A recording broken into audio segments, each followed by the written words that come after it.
think to log in before. No, it's fine.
Hello, welcome to the Looming Dread. A bit of a hiatus due to various things that happened, but it is nice to be back. And especially when I forgot to record our last session, but that is okay. We will have just a very brief recap of it, and we'll figure something out for it if we really want to. But the general recap of that session. All of you got to have a bit of downtime and get various things prepared for traveling into the Fangs, this long river in the kind of the lizard people lands, where all of you kind of gathered your own kind of items. Like Ruvir, for example, you had gotten various kind of material components for rituals. You got some kind of vegetations, roots, plants, that sort of thing.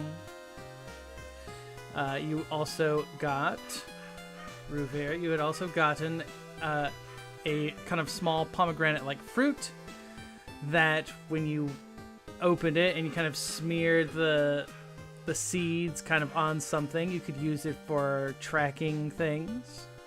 And you were also given this little, like, kind of effigy wrapped in reeds that would allow you to be able to breathe underwater and thus navigate much more effectively underwater. For you, Mirage, you going and dealing with the particular dark market, if you will, of the village, you had gotten a few kind of vials with kind of bone marrow and like dried chameleon skin, and basically items that you would use to create the concoction that you use to help you kind of glamour yourself. And you spoke a little about the dwarves, the failed coup that happened. For Raphael, you found a desiccated hand that was kind of wrapped in a cloth.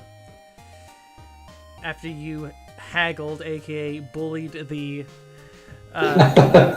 lizard into giving it to you at a discount, you were going to uncover the secret behind it. And for Mask and Tiberius were grabbing aquatic plants for Mask's own kind of spells and rituals, and Mask was seemingly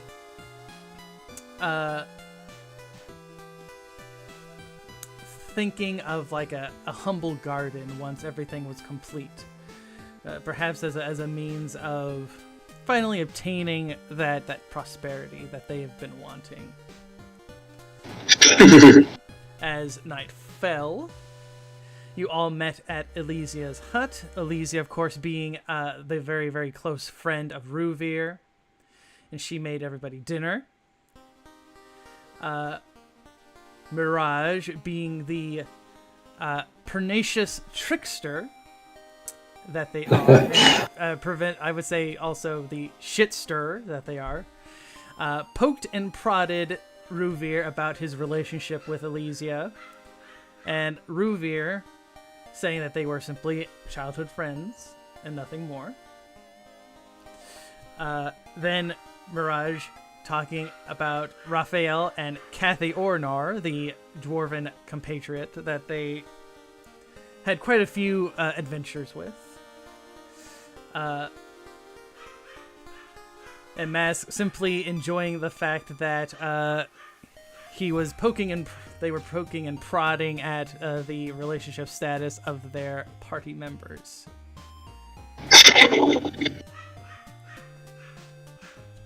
Along with that conversation, the rest of the group asked about what Mirage was, and Mirage revealed to them that they were a changeling in the service of the Elven Court, and they were tasked with gathering information on the Nightmare Lord.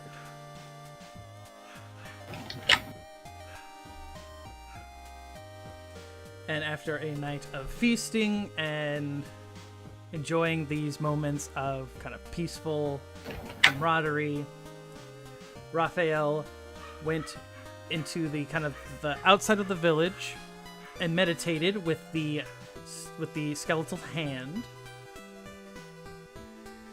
utilizing some of the power of the Star Scryer. They were transported in time to a place that they knew quite well. It was Bloodstone Keep, a massive castle with blood kind of being used in the very kind of stone masonry.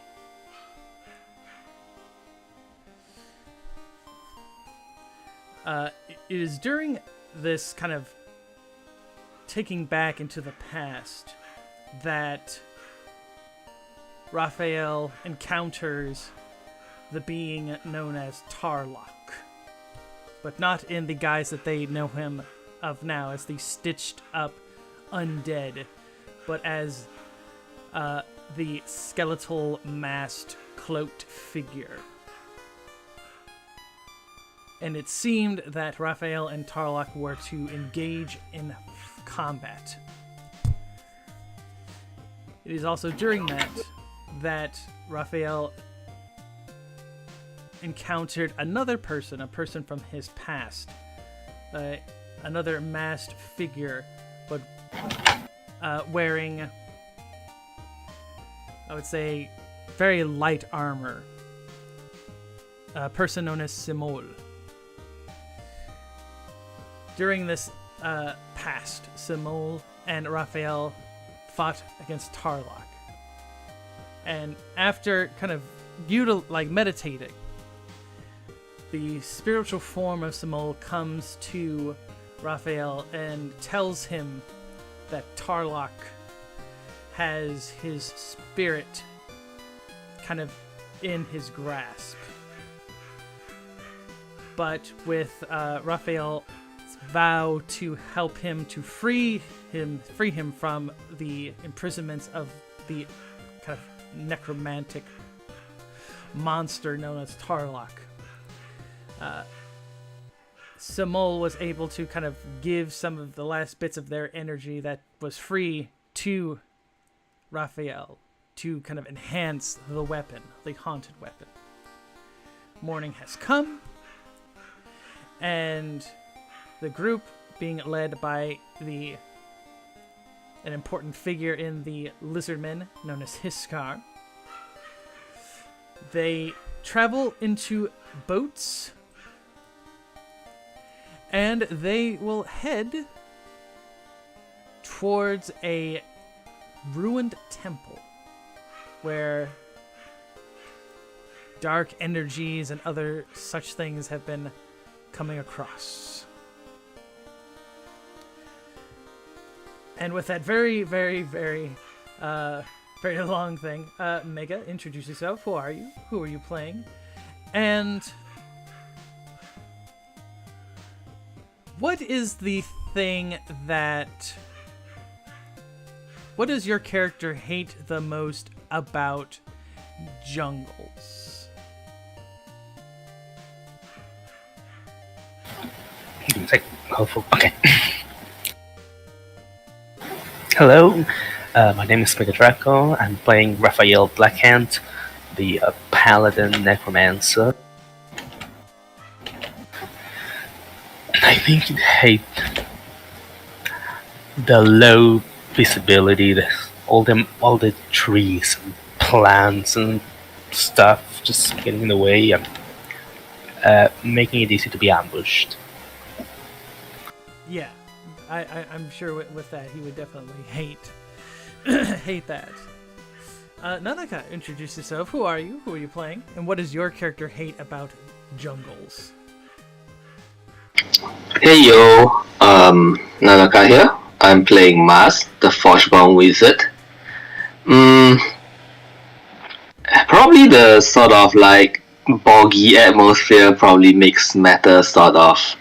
Rust probably isn't the wrong, or maybe is the correct word, but yeah, you'll need a lot of like polishing in these kind of areas because of the atmosphere. Oh yeah, I'm pretty sure as a Forgeborn, you're like, you hate the very kind of muggy, kind of warm, like wetness, as that can get into your gears and everything, and just very uncomfortable. I'm sure.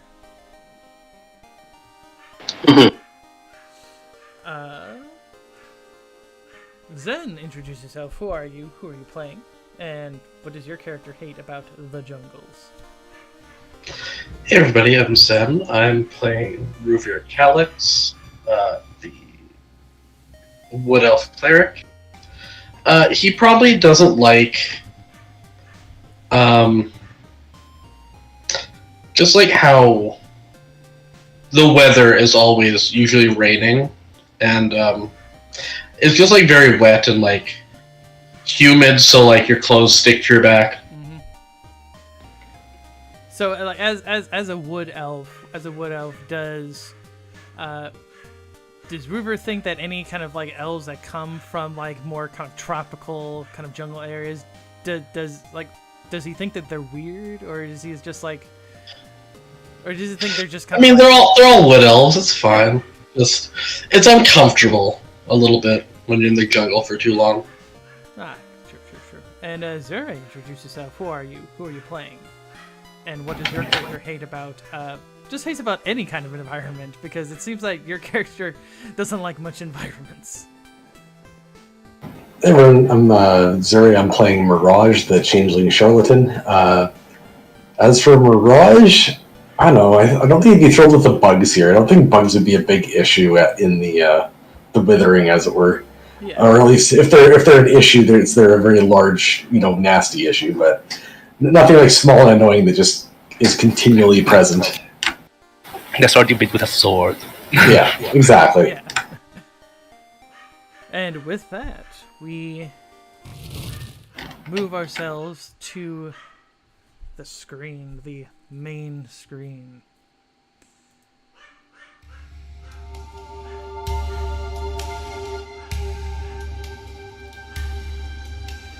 And it is right at this time you've all kind of gotten into the boats,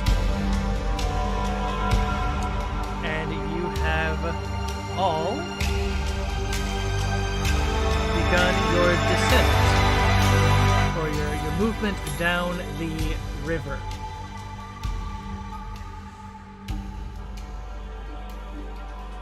and it is during that where you deal with the small kind of nuisances, bugs kind of flittering around here and there, the intense kind of muggy heat of the jungle, especially for like Mask, Tiberius, and Raphael, being that Mask, of course, being a Forge-born, thus being of metal, Tiberius being metal and a heavy armor, and Raphael just having heavy armor. It hits you guys the worst of just how hot it is, and like the bugs are really, really bad. There are times where Raphael, you feel like you try to like unclasp your armor from your body just to try and get some of that heat off of you.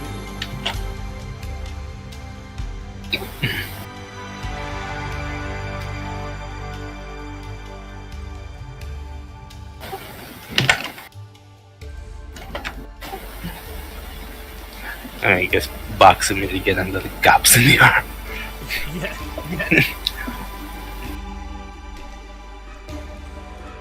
What about everyone else? How are you guys trying to beat the heat, trying to keep yourselves from melting in this weather?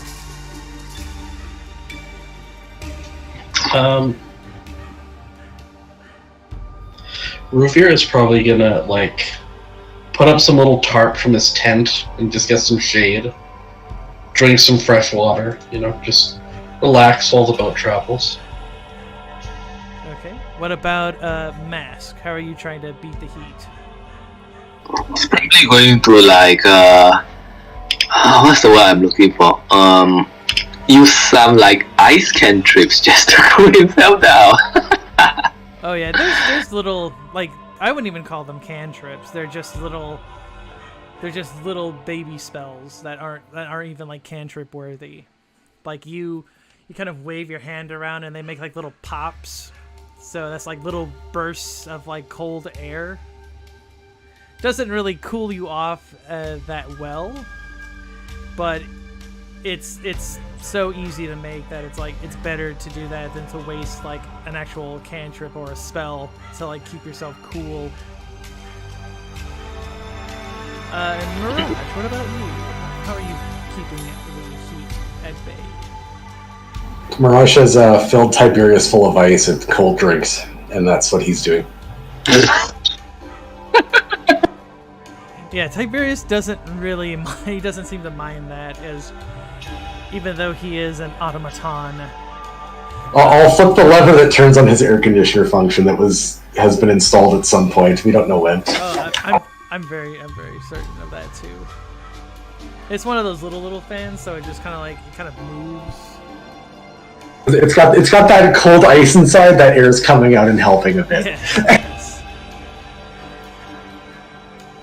And with that,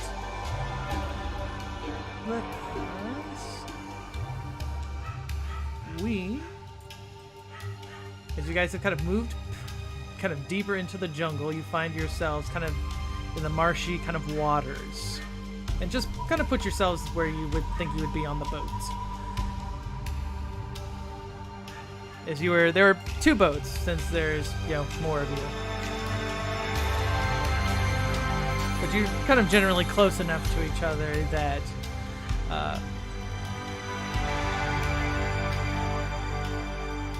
it's not too terrible. And it's around, as you guys kind of went deeper into the kind of the marshy waters, that's when you notice that there's kind of logs kind of placed around. If anyone would like to kind of investigate the logs, to see if they were kind of placed there naturally or what have you, they can certainly do so, or just kind of keep watch. Are they all crocodiles? That's something you got to investigate. Alright. I will do a...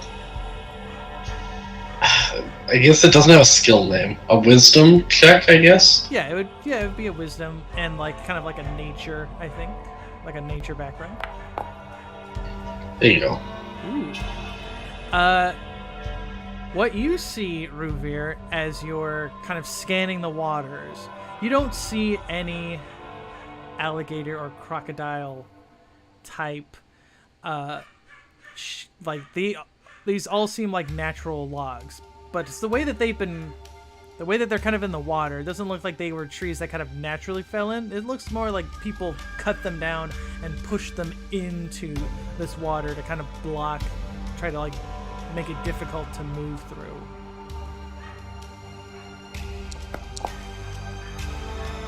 And please, yes, roll your icon.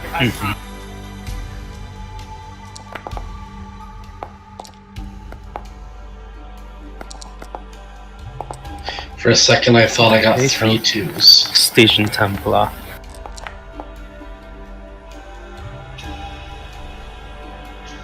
I'll take a double up. It's always nice. Looks like it's nightmare a lot for me. What about everyone else? As Ruvir kind of goes, I don't see any alligators down there.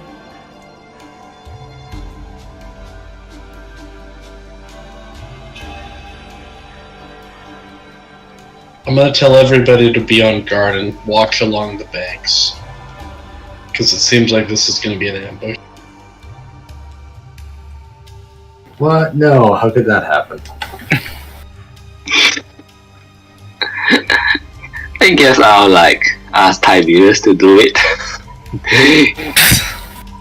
Okay, Tiberius. He's just poking with his spear into the bushes as we pass by. Yeah, he literally just pokes at the bushes, and you just hear the kind of rustling of like bushing as he kind of messes with them.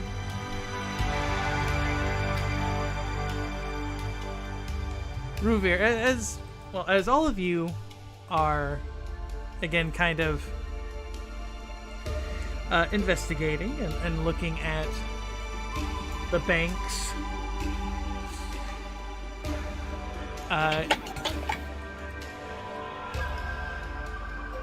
Let's see. You do. Excuse me.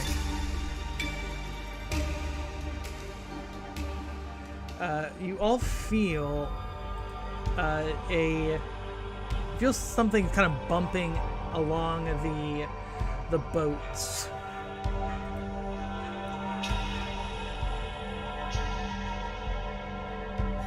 And as you guys kind of look down into the waters, that's when you notice these things are actually trying to bite into your boats. Trying to nibble to kind of pull you into the waters.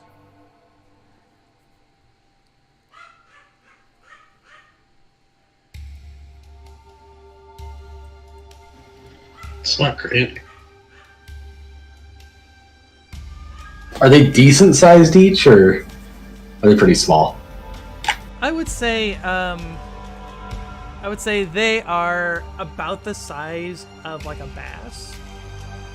Ooh, that's not bad. Yeah. But there is a lot of them, and like the teeth, like the mouth and the teeth make up the majority of the size of these things. Oh, that's less fun. As you just hear them crunching at the boats, and Hiskar and Erwin are. You can see that they are definitely concerned with this swarm. And as how does Hiskar deal with this when they usually are attacked by these? Hiskar, usually, you see him kind of grabbing at like a little bag, and you'll see him make like a small cut with it with like a kind of like a little dagger, and he'll throw it, and he kind of throws it over here, and you'll see kind of like this mixture of kind of like red and like a little bit of chunks kind of in it, and you'll start to see a few of them kind of moving towards it to kind of eat it.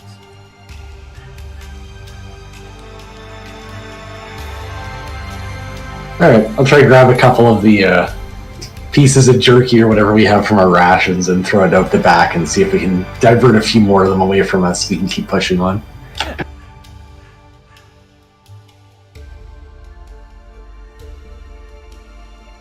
Okay, where do you throw it? Just back by that tree branch. Okay. So you throw it, and a few more kind of move towards it, and they kind of chew up on the on some of those rations. There's still quite a few still trying to like, they're beginning to kind of crack a little bit into the boat, and like Ruvir and all of you start to feel like the bottoms of your shoes are getting a little wet. What about you, Raphael and Mask? What about you two? How do you try and get these piranhas?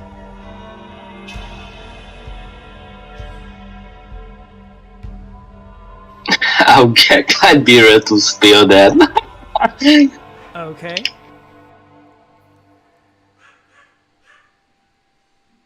Okay, you can certainly do that too. You can certainly attempt to spear them. Get on Tiberius. So yeah, just target one and. Yep. Been a while. Oh, I got it. Oh, they changed how it looks. The display. They Looks better. Well, I will say that you kill. We'll say you killed this one because it's the one kind of closest to you. Yeah. Good job. So you kill quite a few of these piranhas, and Tiberius kind of lumps them onto the inside the boat as maybe something you guys can cook. I was gonna say, shove it in his chest cavity, I'll keep it cold. Yeah, exactly that.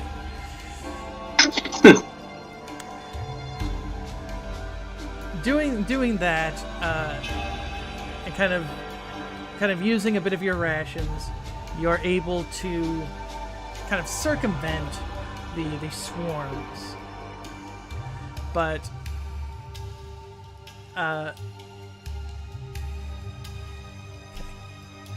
We go through survival. Okay. Yeah, you can certainly do that, Ruvir. And as you kind of throw it in there and you kind of chum the waters with it, you do hear the sound of, swimming towards it, and there's like a thrashing of it, as you can certainly tell that some of the swarms are in a feeding frenzy. You're able to escape from the hazard.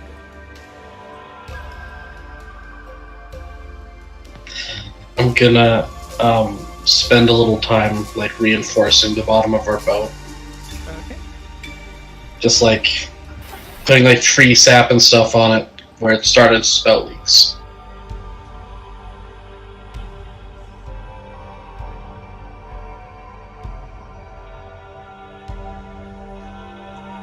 Okay. Doing that, it doesn't take that much time.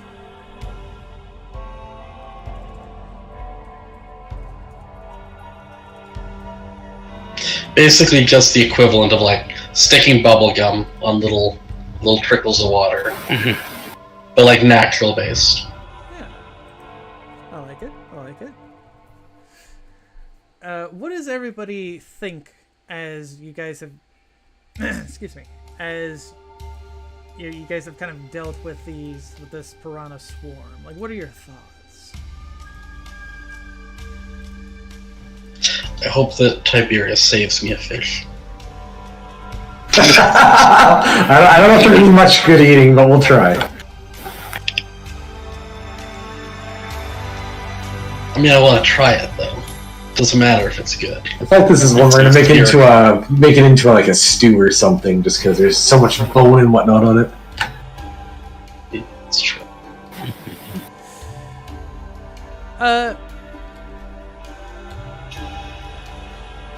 Hiskar kind of helps guide you guys kind of deeper into the jungles until you kind of get to a part where the river itself is kind of very, very thin, where it's practically useless.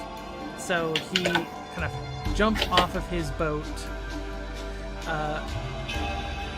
and you'll see him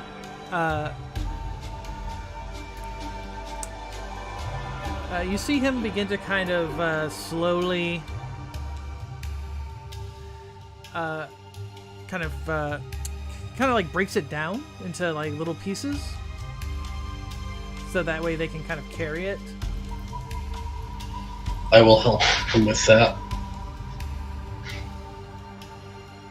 And Hiskar will kind of hiss appreciatively at that as Erwin is kind of sniffing around the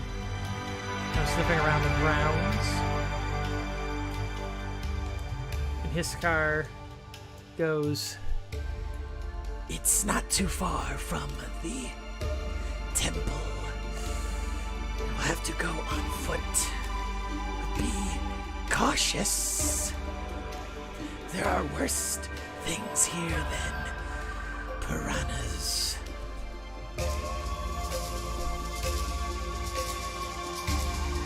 And after the boats themselves have been kind of broken down into kind of decent little pieces, he leads you through the messy jungle. We venture forth. Yep, you venture forth. Yeah. And dealing with bugs and all types of other things of the heat, you find yourselves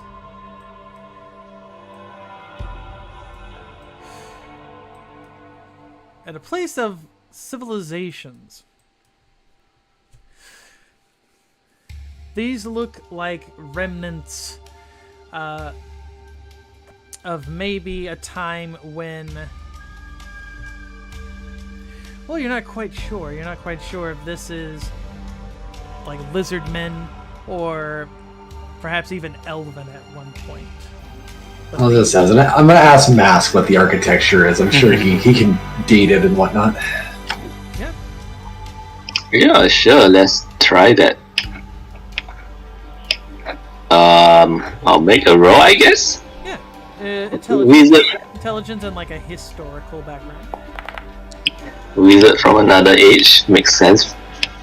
Mask, you get the impression that these structures were probably elven made. They seem more like the lizard men, as you saw at like their little villages. They like things that they can take apart really quick so they can move. These look like things that were meant to stay for like a good while. So it was probably elven.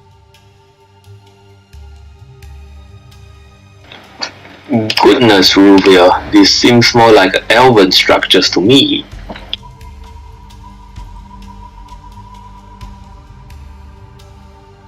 What were we supposed to be looking for? It's been a few weeks. Well, you were told that... There was supposed to be a corruption in the woods somewhere? Yeah, there's like a corruption kind of coming from like a temple, like an old temple. And you suspect that it is Malachi behind it. Yeah. Okay.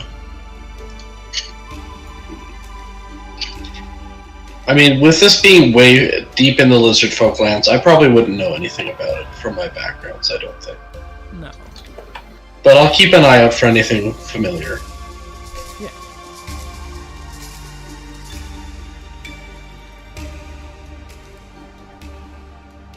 Let me pop Hiskar there. There we go. And Erwin? Yep, and Erwin. Erwin will be there. Erwin is doing what good hunting dogs do, and he's kind of sniffing around. You see him kind of go over here, and he's like sniffing, and Hiskar is kind of he's kind of keeping an eye on things as well.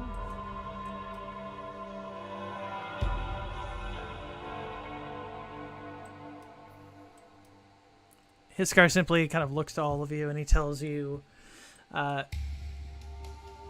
keep your guard. As you kind of slowly, as you all kind of slowly move through this kind of outskirts of this ruined temple. I'm gonna stick near Erwin because I want to pet him. So. Yeah, as you pet him, you get this. I don't pet him unless okay. it looks like he wants to be petted. Oh, okay. But I hover around in case he looks like he wants to be petted. Yeah, he's very much like it's very much in tune with like sniffing and kind of searching around. Just stealth pet, it's fine. Yeah. So when he gets to here, that you see him kind of stop, and he kind of starts to whine a little bit, and you see him kind of trying to like look up at like the sky.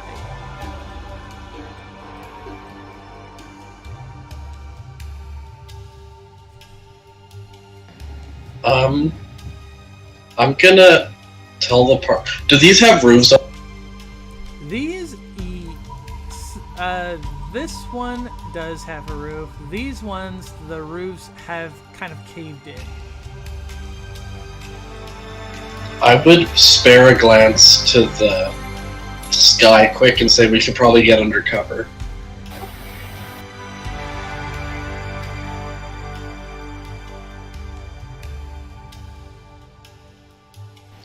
Under the trees or in the buildings? I was I'm probably going through the window. that was like a window. So as you guys kind of do that, Hiskar and Erwin both kind of immediately kind of get into the building itself. As you almost feel something immediately. You hear like a heavy thump onto like the roof, and then you hear like a clawing sound on the roof itself, and then you kind of hear nothing. It falls silent, and Hiskar just kind of goes, "I told you there were worse things than piranhas here." This guy piranhas, you don't. This guy piranhas. I'll grab one of the rocks and hurl it into the bush to the right of us to see if I can make it hear something and go after it. Okay. As you toss it over here, right?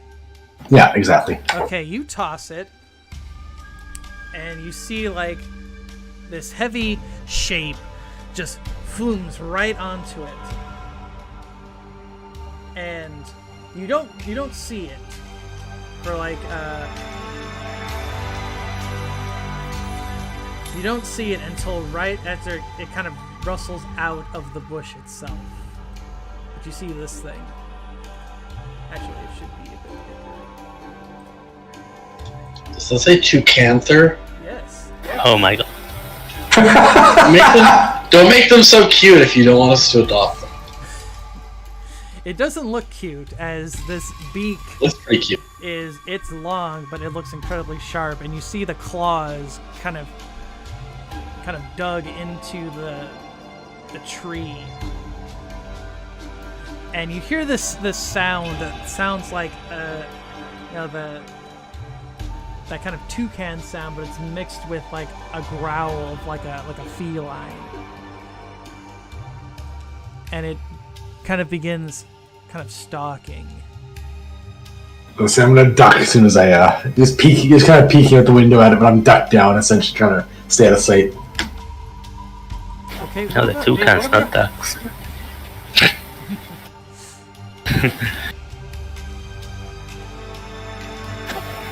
It begins like it's kind of looking around, and it's starting to move this way.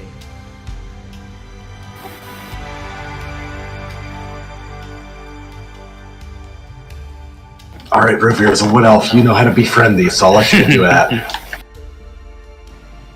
That's racist. Not even a druid. It starts. There's trees. We're in the woods. Starts making like that weird kind of bird cat sound, and you'll hear more kind of rustling. What does that sound like specifically? Like a toucan with a cat. Are you? I think we're gonna need to hear it. Yeah. You want to actually hear? Okay, that's gonna be okay. Okay, so it's like like kind of sound that toucans make. So it's like a Yeah. Like That's good. That's good. Like that kind of sound. Yeah. Yeah, I appreciate that. That helps set the tone of what we're dealing with. Do we have ambient jungle noise? I didn't turn on. I do have the music on. I just don't have any ambient music on. There we go. I got the alien jungle music now. Okay.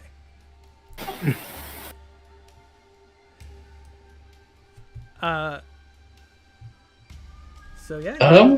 Can I make a knowledge check on this type of creature? Sure, you surely can, and you hear another one kind of come down as well. It's a baby.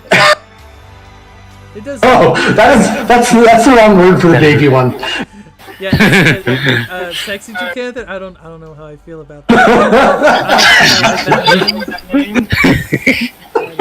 I don't like it, but yeah, I like. Would you want intelligence or wisdom? Are you doing? You're doing kind of like a nature thing, right? I would say probably if it's something that you've read in a book, probably intelligence. I was gonna say, is this a sacred creature to Aelin? Oh, I don't think it would be a religious. I was gonna say, but he has huntsman stuff from living in the woods. Considering the it would be based on experience for a lot of them. I would say like if you're just doing like stuff, like if it's stuff that you've done out in the woods or anything like that, or like animalish stuff, I would say it's wisdom.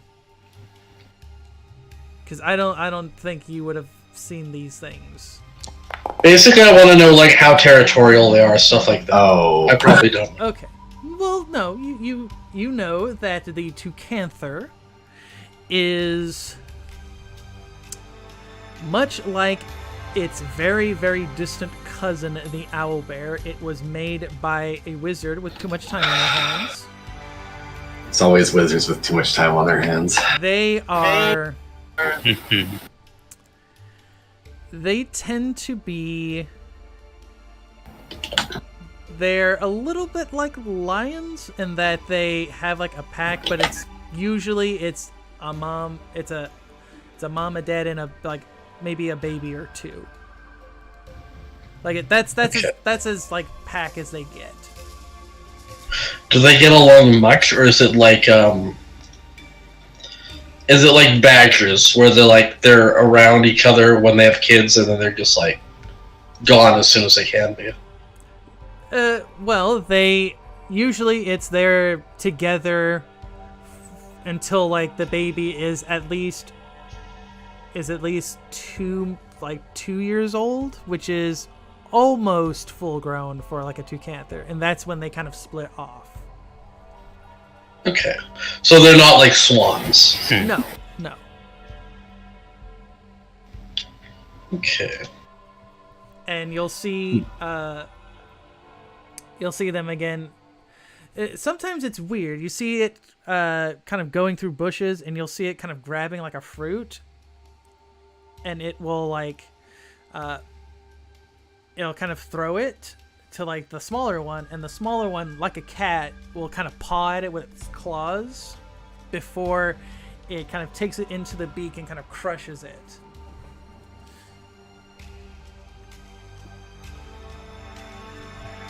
Adorable.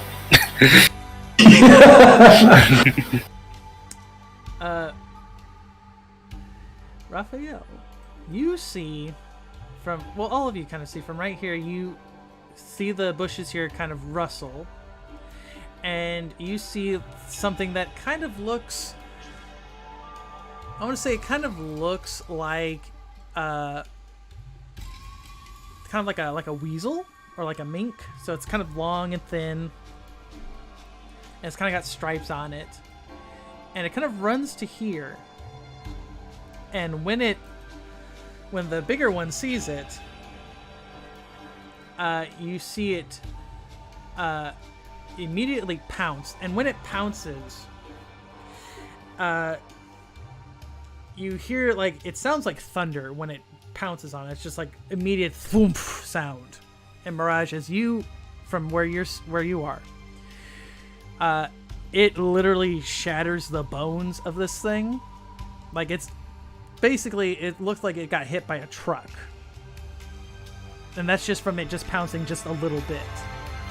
So you get the impression that if this thing were to dive bomb you, it would be probably not very good, and that's probably what they used to take, probably what they were trying to do to you before you guys got into that structure. Shelter, yeah.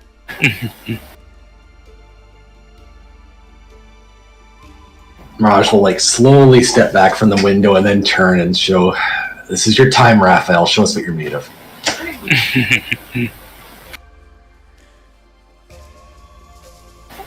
But him, aren't we?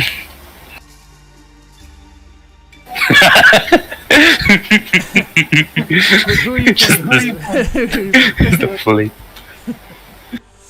Hiskar is kind of gripping at his weapon, and he goes, "Two Canthers are quite formidable, but we have more numbers. We could attempt to drive them off."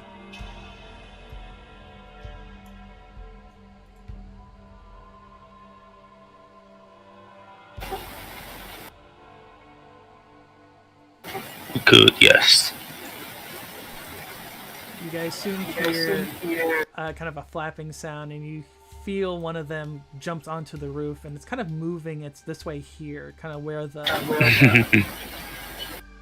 it's kind of where like the hole is, but it's not near the hole just yet. Like you see like the beak is just kind of hanging out a little bit. Back, I'll say it is like, let's say it's like 5 feet. We'll say like the roof is like 5 feet, so it's up there.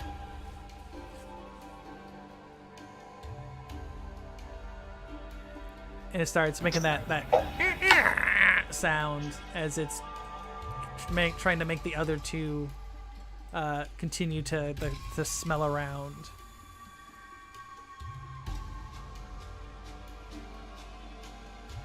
I plunge my sword up through the roof. Okay. Badass! Okay, give me a let's see.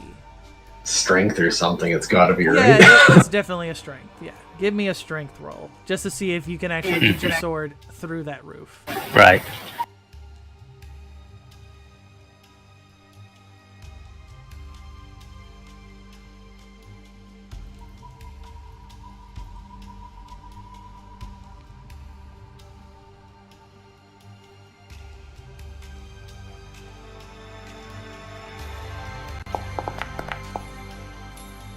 Ooh, yeah. So yeah. I would like to use Benbar's Liftgate, Yep, that's what I thought.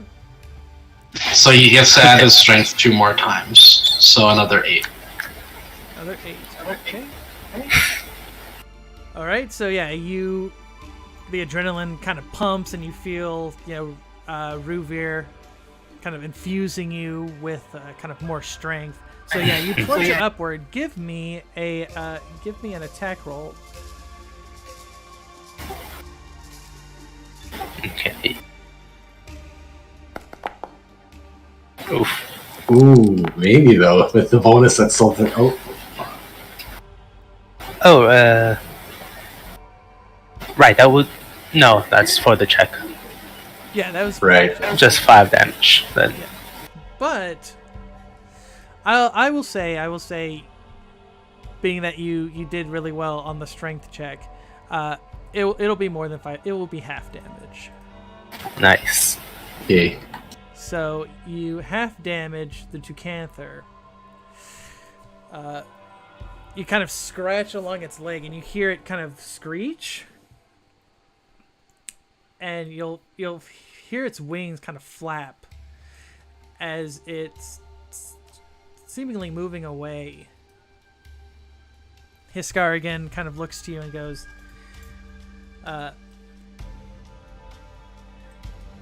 what next? You'll see him kind of moving closer over here. Irwin is kind of right by him, and Irwin's kind of growling.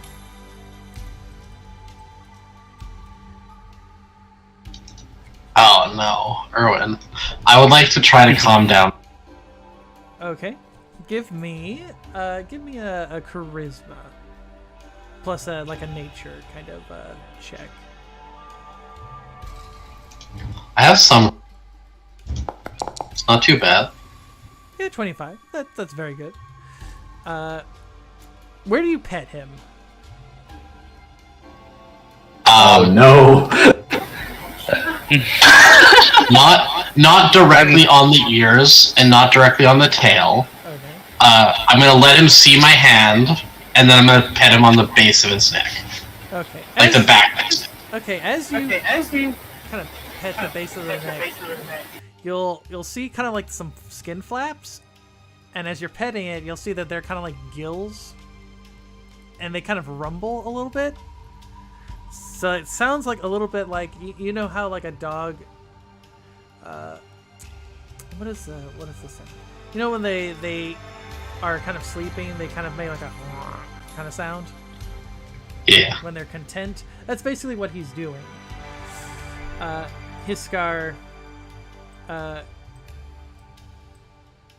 Hiskar again is he doesn't know what you guys want to do.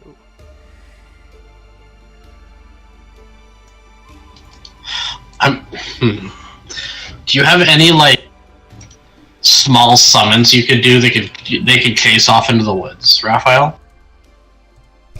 Do they want to chase off in the woods? Well, it seems like they just care about sound. So if it's like bones, I guess grumbling skeletons. It's certainly something you can do to try and curtail them. Yeah, sure.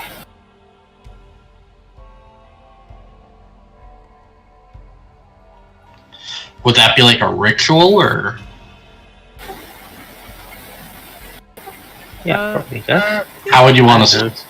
I would say if you want to do it as a ritual, or you could just do it as a summon. Just do your summon skeletons And spend it or whatever, yeah. Mm-hmm. Yeah, like I don't think you really want to waste a ritual just to do that. So I didn't mean a ritual. I meant more like a skill challenge. Yeah, that would be fine. Mm-hmm. Yeah, I mean, I'll summon them. Okay.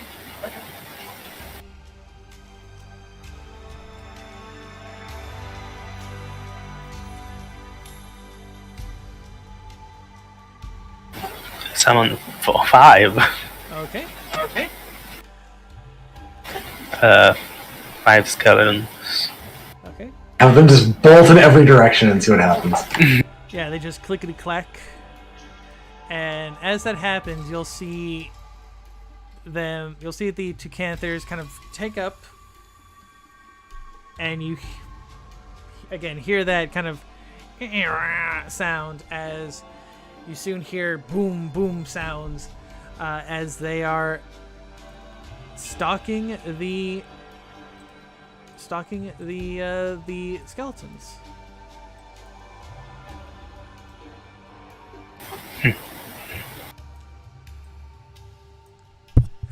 Whoop, sorry about that. With that, as you know, you hear them kind of crushing the skeletons. They'll take damage with each one they destroy. Yeah, so you hear like explosions kind of happening, and you hear the kind of squawking growls of the two canthers, Hiskar and Irwin. 6 for each.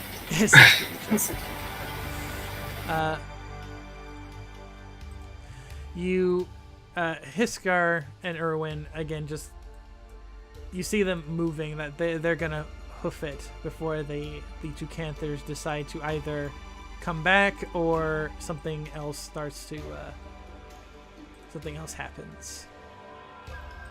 So you see Irwin and Hiskar kind of rush out. I guess these 3 are destroyed then. Yep. Yeah, like the two canthers are basically gone. Okay. Yeah, I think we would slip out quietly when they start chasing the rattly boys. Absolutely. Yeah. Fantastic.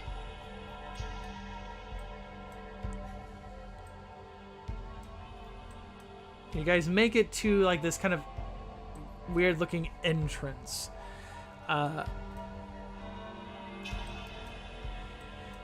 Hiskar just tells you,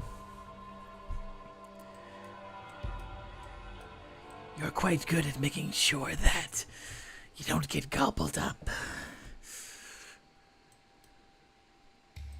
And you'll see him kind of start to crawl, kind of crawling down towards this entrance. And you hear the sound of water kind of rustling down through this area here.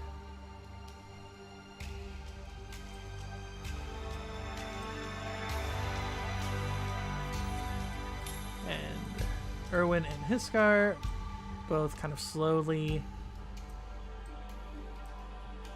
move through.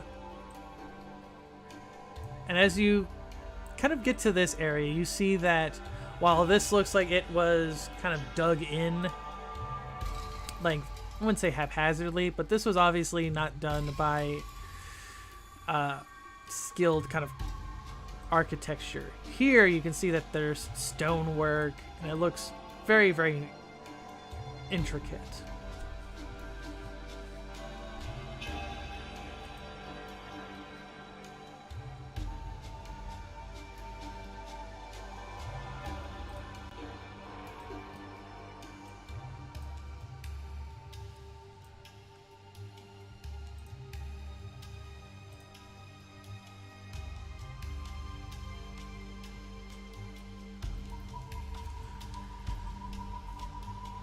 Okay, and what positions or what kind of supplies do you guys kind of get to prepare yourselves for kind of going down these stairs?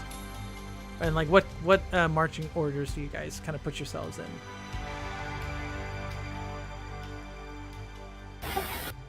Mirage would probably be back towards the back of the group with Mask and Tiberius. He'd be cracking open a strange fungus that begins to illuminate that they found during their time in the Dwarven lands. Okay. And then, of course, plastering that on Tiberius so he glows and Mirage is not the glowing one. Okay.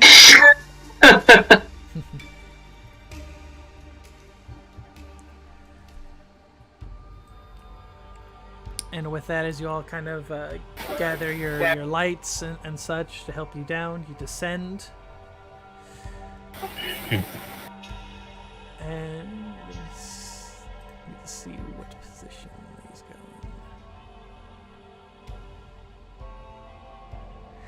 You find yourselves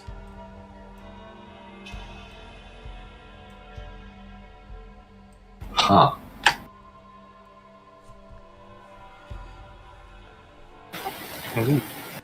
You find yourselves, as you kind of walked down those steps, into an oasis, a paradise. You see ferns and different types of plants that seem like they were there as possibly as ritual components, and some it just seems like they've just kind of overgrown. They kind of taken over some of the structures.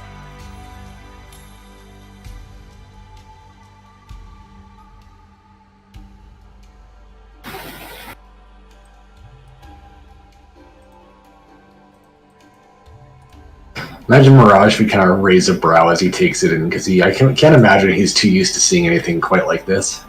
Just kind of like studying the room and everything in it.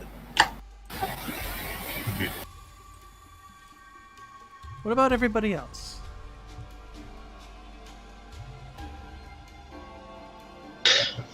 I'm gonna stick by Iskar and Erwin because I don't want them to get killed. Wow, such faith. Yeah. Listen, I don't want to spark an international incident. Yeah, I mean, You just like the dog.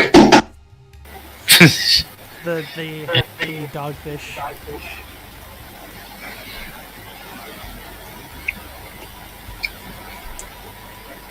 I kind of want to keep an eye out for anyone or anything hiding in between the pillars or in the shadows. Oh, okay. You want to give me like a wisdom and something for like perception-y type of background, you can. What about everybody else? I know Ruvir is over here with Hiskar and Erwin, and they're being cautious. What about Mask and Tiberius? What about you two? Well, Tiberius is, as always, being the god that he is. Mas, on the other hand, is like, wow, truly fascinating. Oh, how did they have an indoor oasis like this? And I guess he's trying to figure out, like, has he heard of these kind of things in the past? And all that. You could certainly, if you want to do like a kind of a historical kind of thinking, you can do that with intelligence, I would say. Yep. Ooh. Ooh, yeah. Wow, I did that for no reason. Okay. Mass, you actually kind of go into like your bag and you pick up like this large book and you start kind of fluffing through pages. You find that it was like this oasis or this structure was probably built during like the 4th age, and this was dedicated to the Tyrant Queen. The Tyrant Queen being this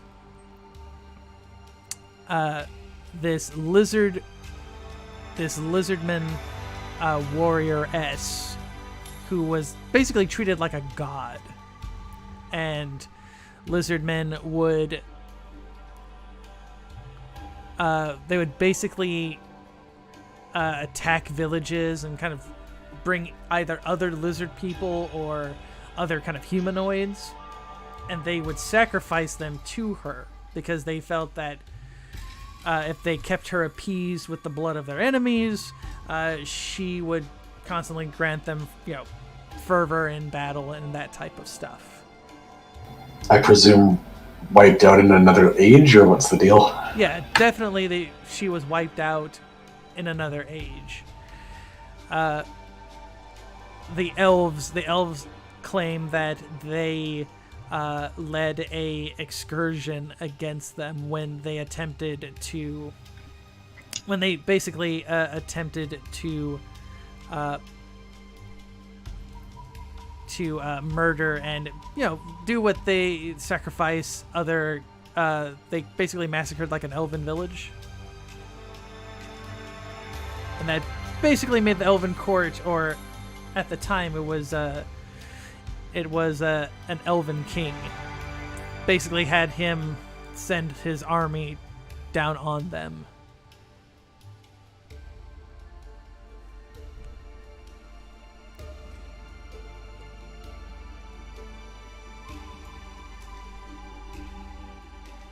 And for you, Raphael, where exactly are you looking?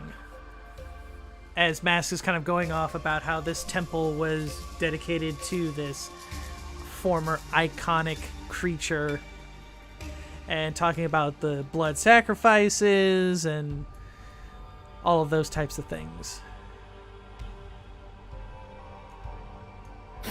I think I'll probably be going like here, sort of looking in between the pillars and these crevices. Okay. Yeah, the crevices. And these ones. Yeah, the crevices and such. Those are kind of like the plants are kind of like packed into the actual like wall there. So it doesn't seem like something maybe could hide there, but you feel like it's the waters and like the pillars in the waters that probably hide things a little bit more, because the waters, while here on the map it looks kind of clear, it's actually very murky. Oh, no. Right, yeah, in the map they look kind of clear and sort of shallow. Yeah, it doesn't look that shallow. Okay.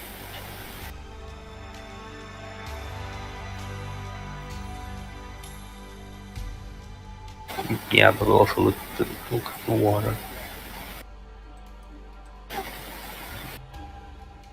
Okay, as you kind of look, right here you see a bubble.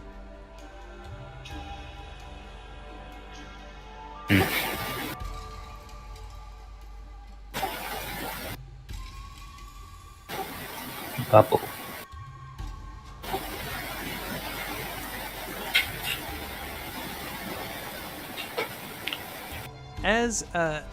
As you kind of look at where the bubble was,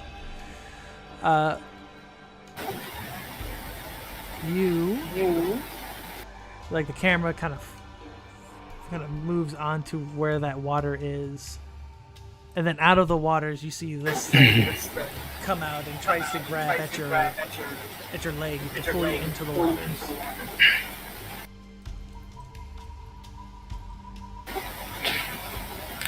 Try to slash his hand. Okay. And I'll say that you kind of slice at it a little bit. It's able to kind of pull its claws out of the way, and it kind of makes that kind of alligator kind of rumble in its throat. And as it does, you are hit with a horrible smell.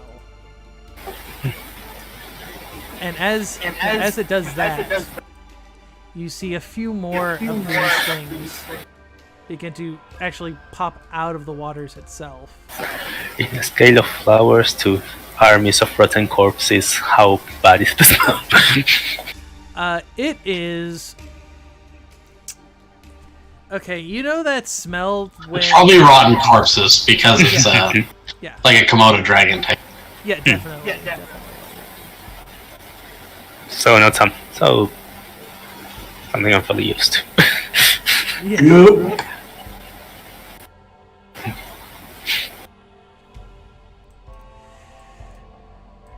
And these things kind of growl deep, and you see Erwin and Hiskar kind of quickly brandish his weapon, and he goes, "Troglodytes," and they kind of rumble in their throats. Never mind, it's much worse than Ron.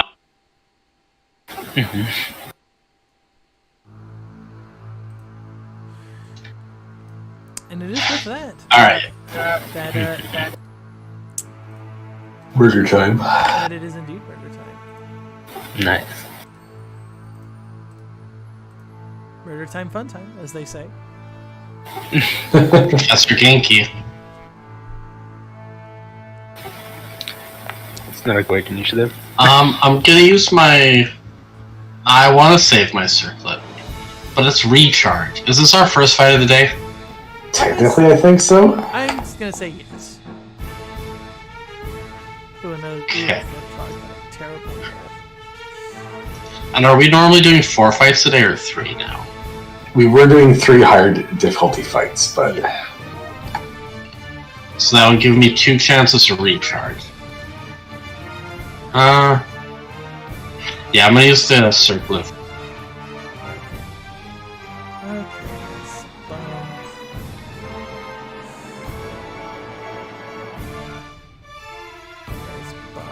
This guy, we'll bump him.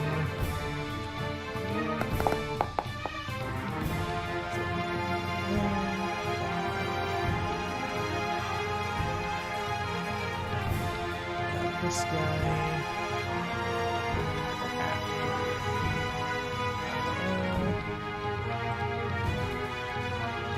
These guys had terrible rolls.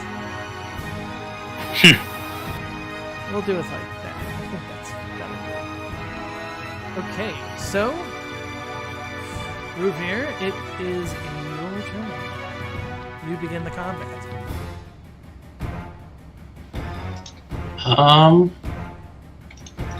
Let me check if this spell is recharged yet.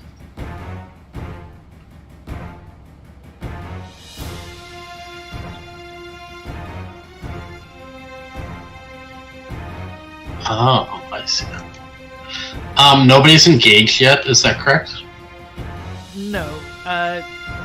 Raphael almost was, but he kind of slashed at the hand to kind of keep it away. Okay. Gosh, there's so many things that I want. I'm gonna shoot this cowardly frog Okay. with Light of the Maledictine. Just kind of suss out how their defenses are. Okay. And that's gonna be it for my turn. Okay. And that is... How much damage was it? It missed. It doesn't do it. Oh, okay. So, it's... Actually, do I want to move to engage it? No, I don't want to. I'm good. so no miss damage? Correct. Okay. Right, then it shifts to Mirage.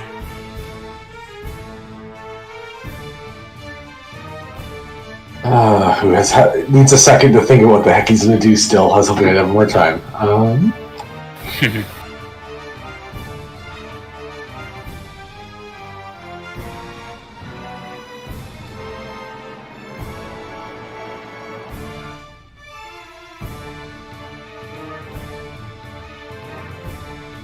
Okay, so yeah, let's start with...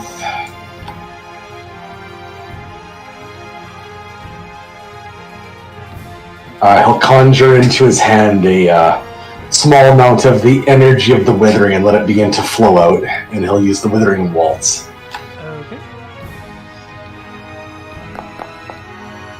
Minimum. Pity.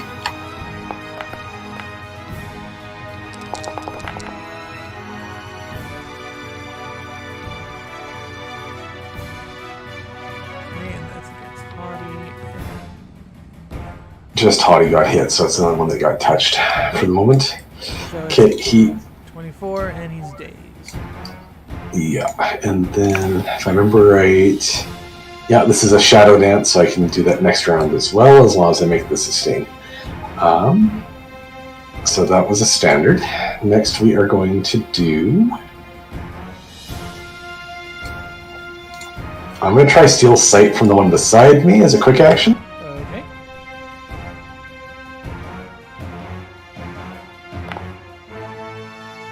Mostly because I want the 9 temporary hit points. And also, his next attack will have the disadvantage, which is really handy. And then I'm going to take a move action to get behind Tiberius. Okay. And that's my turn. All right. Very good.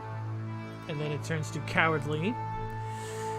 Cowardly is going to kind of bring itself here.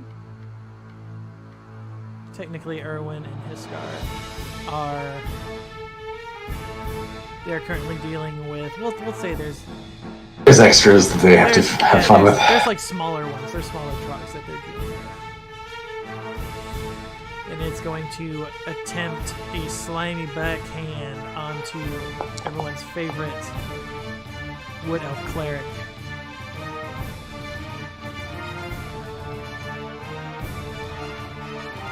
And... Oh god. Oh god. Yep. That horrible stench as it hits you, it hits you hard. The dwarves are barely inconvenienced and Mask and Terrorist are like, what? So yeah, it just backhand you really hard and just kind of makes that kind of churling sound as like that kind of stench just kind of flows off it.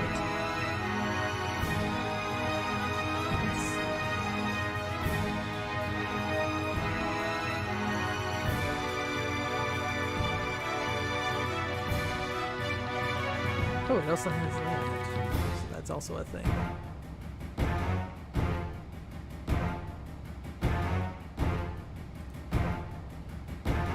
That is its turn. Mask, it is your turn. As you know, you just see after Rupert gets hit, like you see him just like covering his like nose and mouth with like just the horrible stench, and you're just kind of confused why he's acting like that. Okay. Well, there's 5 guys here, so time to get the force salvo going. Pew pew. I'm less worried about my aggro now. Okay, I missed 1, but hit. Oh, I missed. I hit 3 of them. Yep. You hit Cunning. So let's see. Cunning got 23. Compulsive. Where's compulsive? There. He got 23. And Caliban got 23.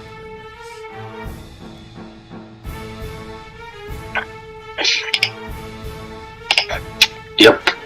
And I'm going to move here. Okay. And Tiberius will be ready to intercept any trogs that decide to come our way. Okay. And is that it? Yes, that is it. Okay. Raphael, it is your turn.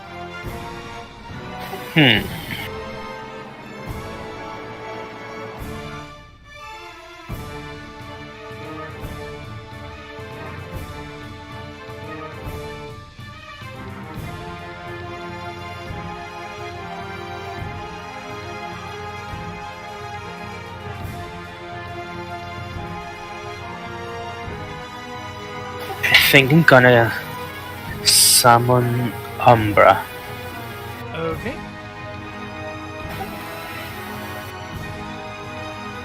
Jealous of her when I take it. Mm-hmm.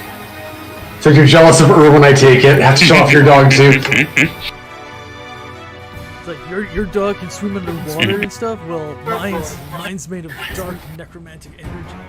Mine doesn't even breathe. Oh, that doesn't have a transparency. Oh well.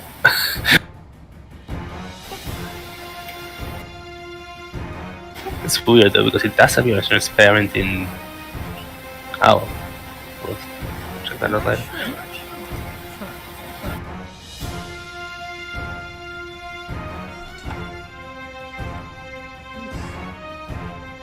I remember that one. It gets actually a better version at the next level. It's more ghostly, if I remember right.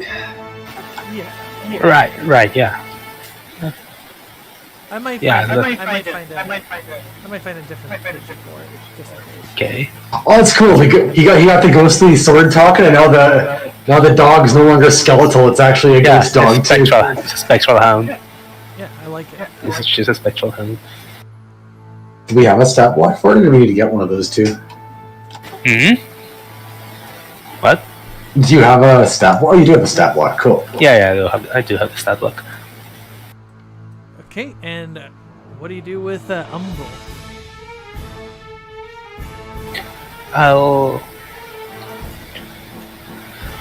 Yes, I could actually command her to attack, and I mean, honestly, I don't think there's gonna be much avoiding the stench anyway. If I don't move in, they're gonna move in to engage me. So well, remember it's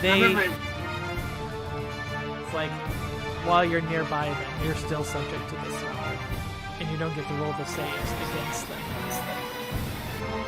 So, you can try to get away from it, sure, but it might be better just to Eat it. take them out. Try to take them out. yeah, just to deal with it. It can't smell that much worse than the undeath you've constantly been subjected to. So it's like water minus. It is for humans, I believe it's a -6. Okay, so the penalty is also the same. Yeah. It's Oh, right. Yeah, it's that's the same penalty.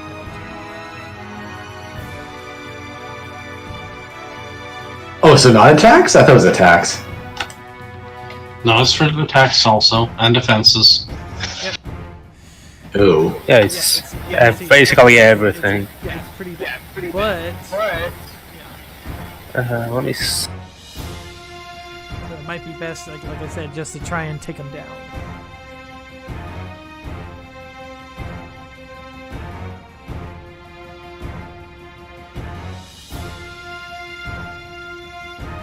To all attacks, defenses, and saves.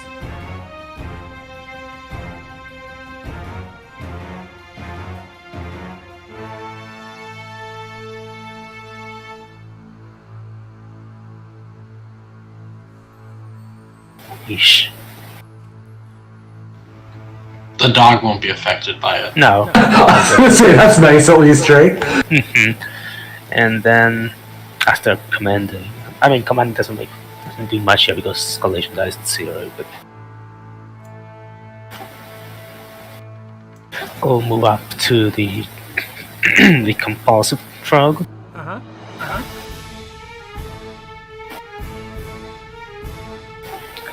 And at the end of my turn, I'll trigger Simul's Blade. Okay. Would that get the attack penalty? No. I was gonna say, he doesn't smell, he doesn't give a crap. It's it would only be you if you're using it. Like think of it as like Simul's Blade or like the Haunted Blade, for example. It's like kind of independent of you. So it's not gonna, okay. It's not going to take a the penalty. Yeah. Go some more. Oh, some more. So yeah, it's like maybe you know, as it's kind of trying to come down, you know, you're hit with that stench, and it's like you don't quite. It's still affected a little bit by.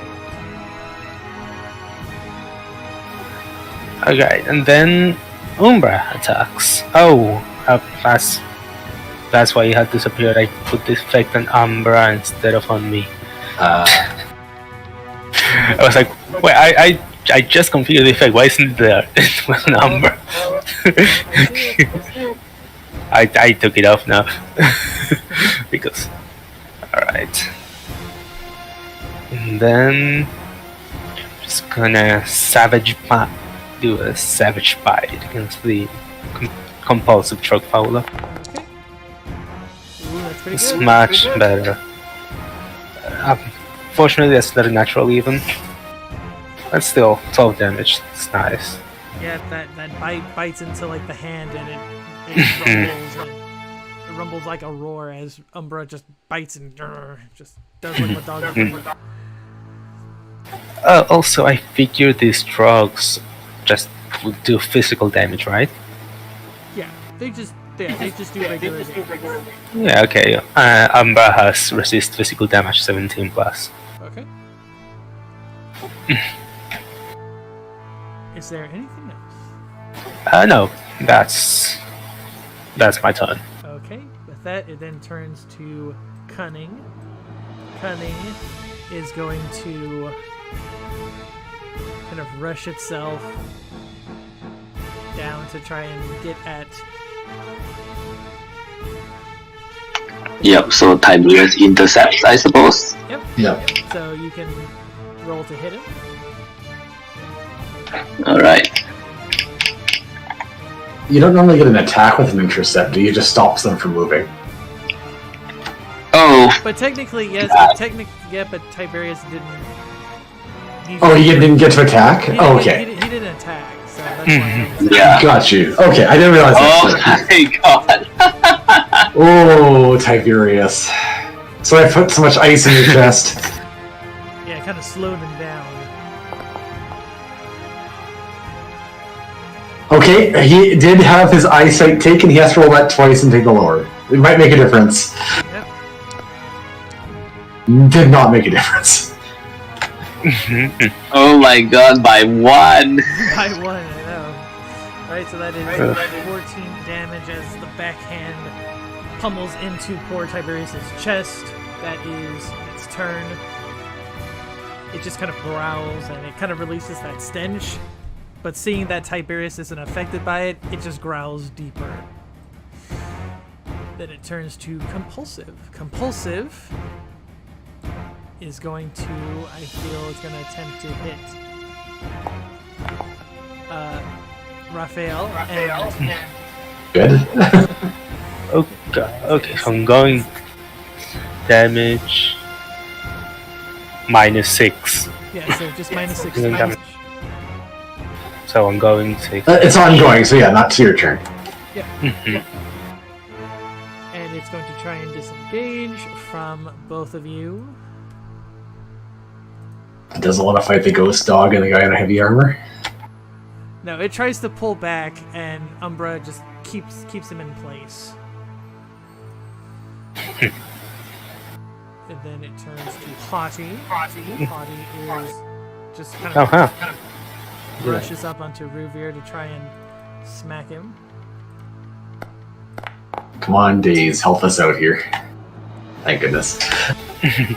Now that hits. It does? Even with the Daze on it? Oh, man. I have -4 defense. Oh, right.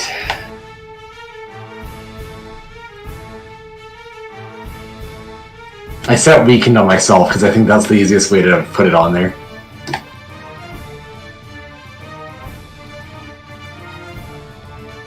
That is going to be its turn. Then, That does end, by the way, on it. It's only the one turn for that. Then the Basilamus is going to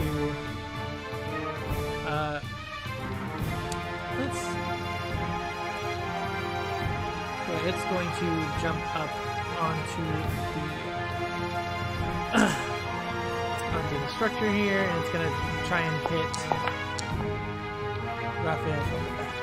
And it does, so that is just 14 damage.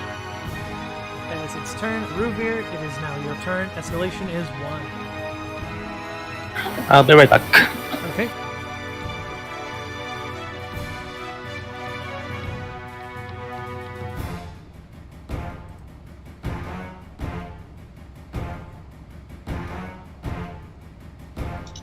I'm gonna roll for Elven Grace. Okay.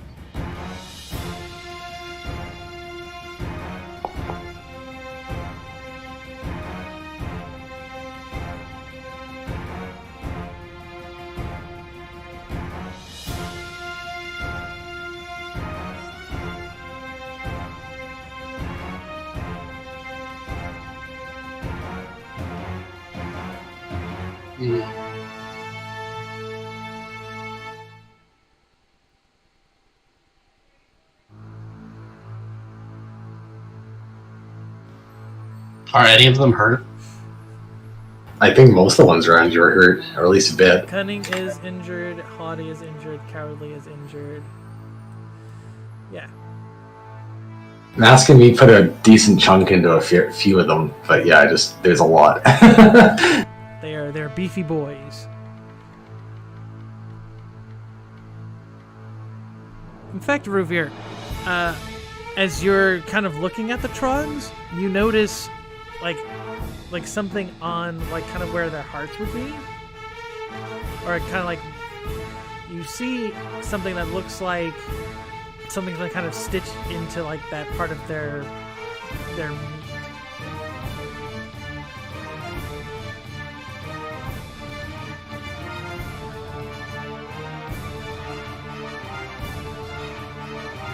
Which one's weakened?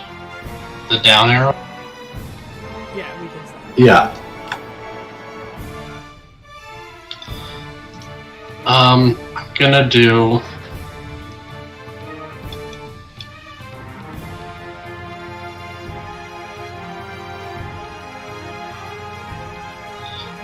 Wild Dance. Okay. You and Raph, I assume? Yeah.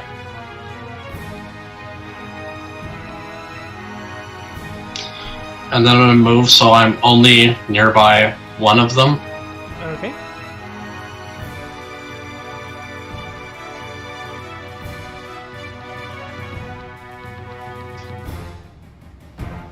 And then I'm gonna do Freedom Bells on it. Does that get rid of the weekend somehow? Yeah, I have to be nearby 3 or more. Oh, that's how it works. Mm-hmm. Okay. Good call.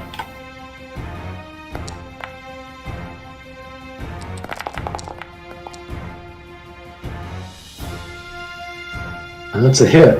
At 26 damage. That's not bad. 26 damage. Yeah. That's No. Like, Okay, Raphael, you believe you can get immediately to pop free. Yeah, you get to pop free from the Trogs. nice.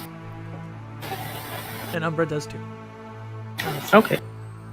'Cause, I mean, I think that Mhm. Okay, what else, Ruven? I mean, actually, I don't think I I want said Amber that's to the end of pop my free. turn. Okay, I don't think I want Amber to pop free, actually. okay. Mirage, it is your turn. Okay.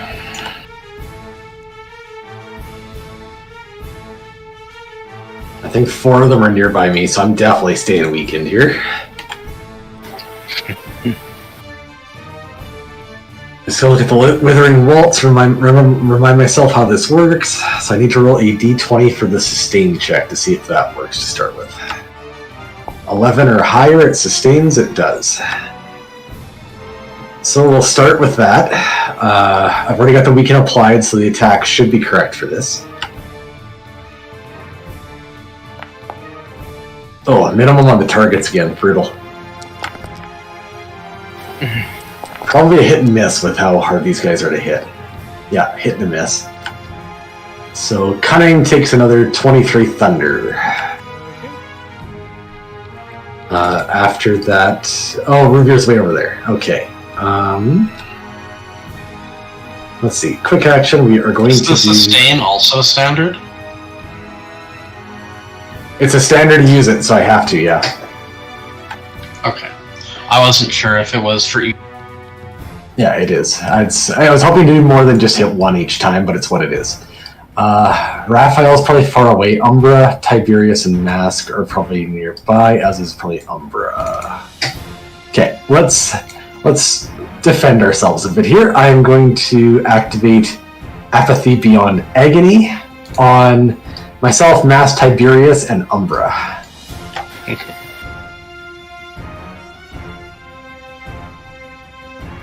As their bodies grow numb to the pain and the battle that we face. And then... I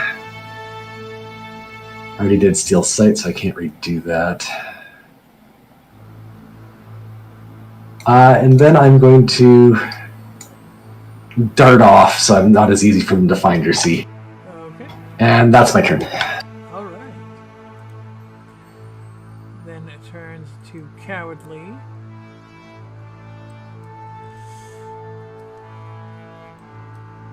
And I think I'm going to let Hiskar and Irwin join in on this. We'll say that they took care of some of the smaller ones.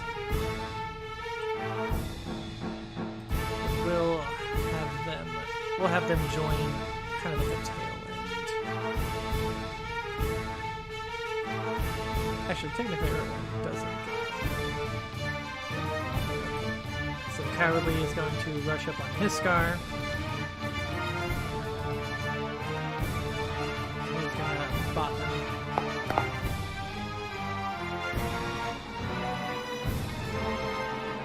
Okay.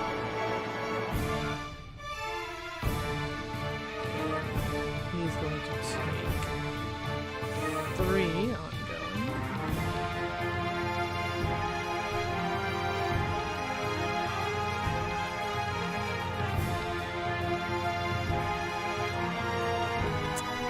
And that is going to be its turn. Mask, it is your turn. So All right. Huh? What was that, Rudnir? You said 3. How is 3 twice as... Oh, that's right. That's right. 6. Sorry. There we go. My bad.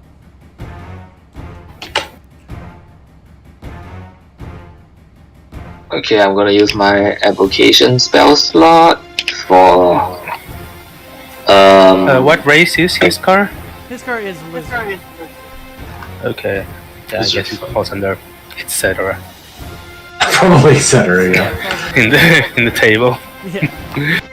And Irwin's Wait, immune to it because they're not a humanoid, so... Yeah. Mhm. Irwin is a dog, so okay, I didn't need to use that because Elemental Triad is already on my list. Okay, never mind. Yeah, I'm gonna use Elemental Triad. okay. 1, 2, 3. Oh my god, why am I rolling so many natural ones? Okay, that's against cunning. 24 fire damage.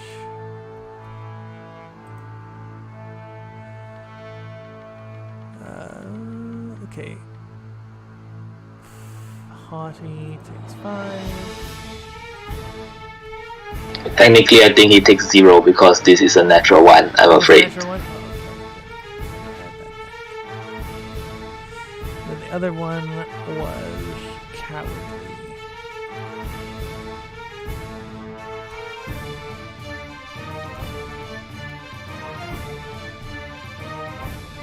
And sadly, Tiberius cannot attack because, as we know, He got whapped, yeah. well, at least he restores like near full HP. So, end of my turn. Okay, with that, it turns to Raphael. Alright.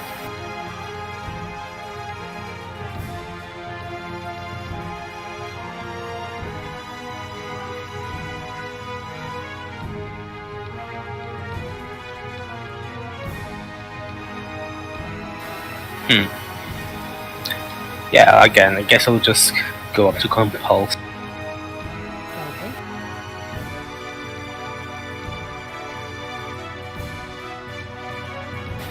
Actually, no. It's the same. I think actually, no, it's just the first fight of the game. First fight of the day. Yeah, I'm just gonna use a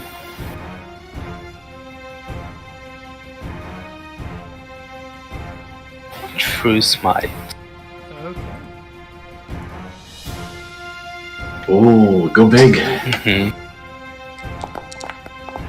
Ooh, that's a good roll on the damage. Yeah, 20 extra, that's not bad. Ooh, that's a good roll. Let's see. Ooh, Nice. that's some good damage. Alright, that's 20. 33. 53 damage. Okay. We'll do 33. That's a good whap right there. And guess what? That kills him. So yeah, describe how you take him out.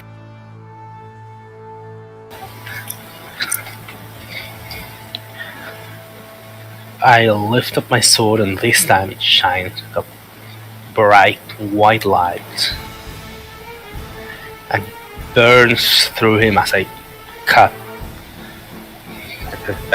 him down in half.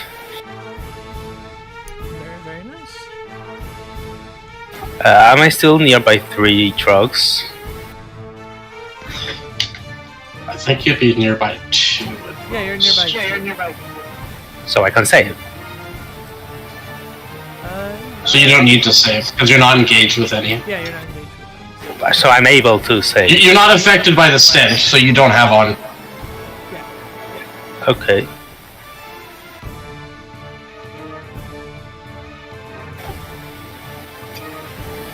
Okay.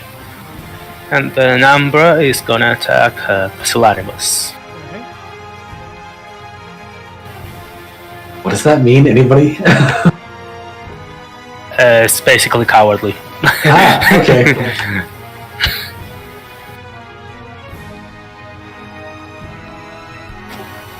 They just Guess she's gonna another word bite at him. That one missed, but she gets to do an uncanny howl. Oh, that's a good one. I love that. These 3 aren't in a group, right? Are these 2 nearby? These two, I will say, for her, yes, they are nearby. Yeah. I'm not in a group with this one, so she says. Yeah.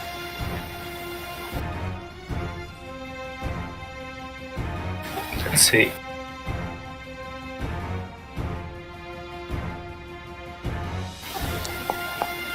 Three, okay, well, only 2. Let's see. Nice, both hit. Okay, 5 damage to each. It only rolled 2 attacks. Yeah, because I only targeted 2 because this. Oh, there's only 2. Yeah. It says in a group. Okay, so they both take 5. Oops.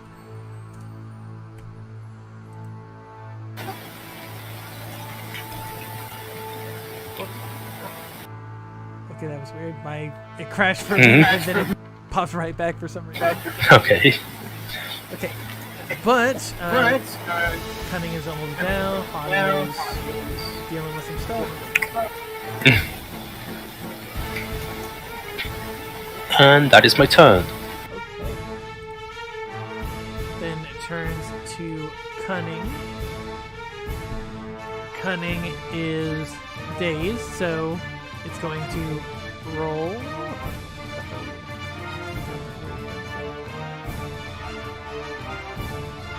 The withering is pulling at his mind, keeping him from attacking well.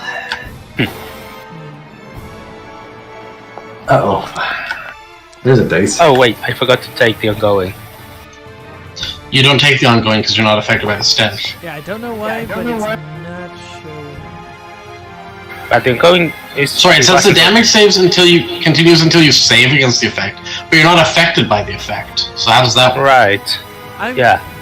I'm going to say that because it's dead, you don't have to take that. Okay, nice.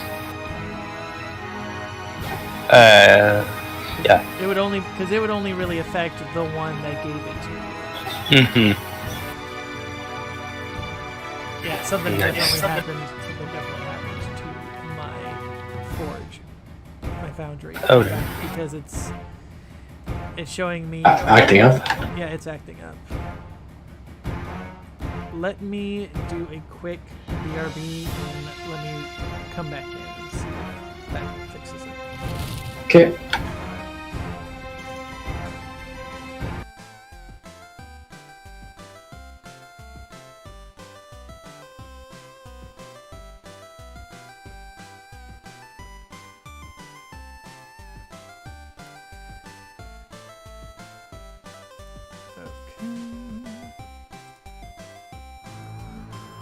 You did roll that attack twice in Tiberius? I don't know if that was intentional or not. Yes, oh, that's right. It was dazed. That's why. I thought it was the disadvantage one. No. That was last turn and that's over. Oh, okay. What's the disadvantage one? Oh, that was the steel. Steel sight, and that's only for 1 turn as well. Well, either way, even if it was the disadvantage one, he still missed. So. Yep.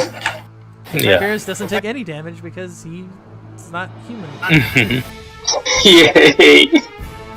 So he survives for now. Okay, Compulsive is dead. Then turns to Haughty.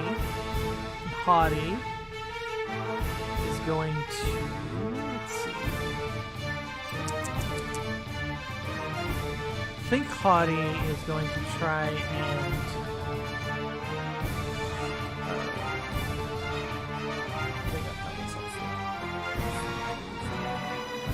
I think it's going to try and get past Tiberius. Of course, Tiberius will get in the way.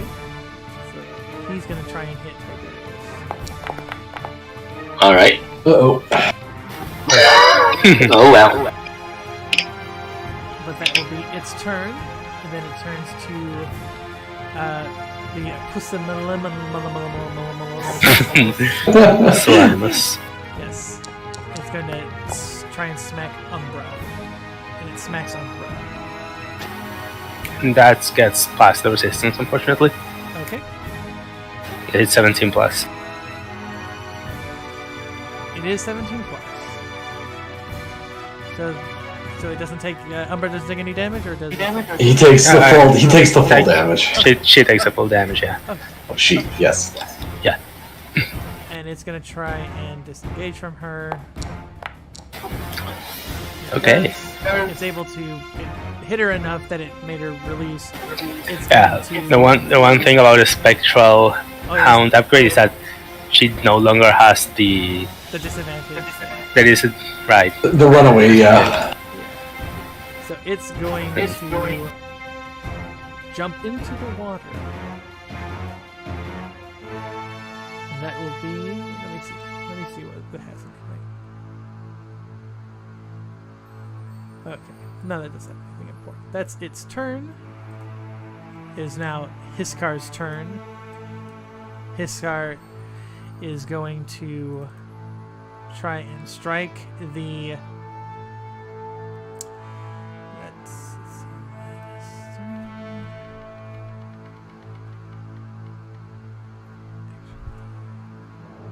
Oh, actually, where is the status for? Where's the status for Trog Stench? Is there one? I think there is one. Let's see. I made one myself personally, like a custom. I made one custom for myself. Oh, that's how you did it. Okay. Yeah. Well, then, The attack bonus is -3 on everything. Defense is -3 on everything. Yeah, Save and bonus is saves. -3 on everything. But I did it custom. Well, it's a pretty good roll, though. Yep, even with the -3. Mm-hmm. So that is 20.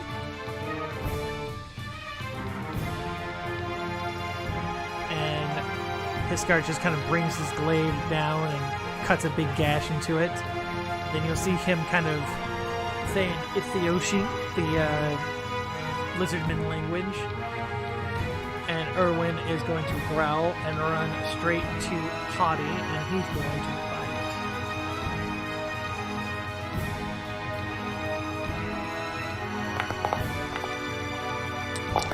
You ever seen a dog bite a skunk before? Yeah. It's not fun. Yeah, he's been stalling like that for ages. Put it on you. Oh no, Erwin! I don't know why I did it. Okay. Yeah, so Erwin just bites down in it, and you can kind of see Erwin's teeth. They're almost like a shark's teeth, or like an alligator's teeth, than like a dog's one. And that just causes that Trog Fowler to just roar. Okay, Ruvir, it is your turn. Okay. The one I was gonna attack is dead.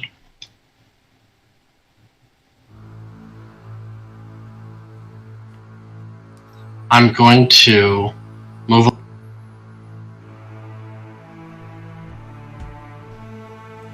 I'm gonna let Wild Dance end so we can both make a melee attack on the nearby one to it. Okay. So melee attack against a nearby enemy.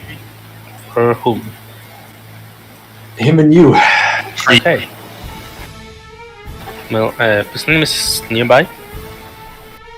I suppose so, yeah. Just pusillanimous. I will say it's nearby.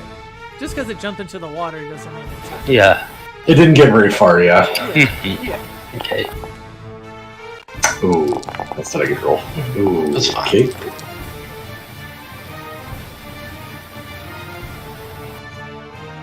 That hit. 35 damage. Yay!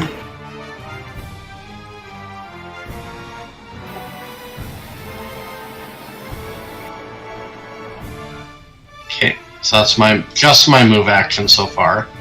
I should roll.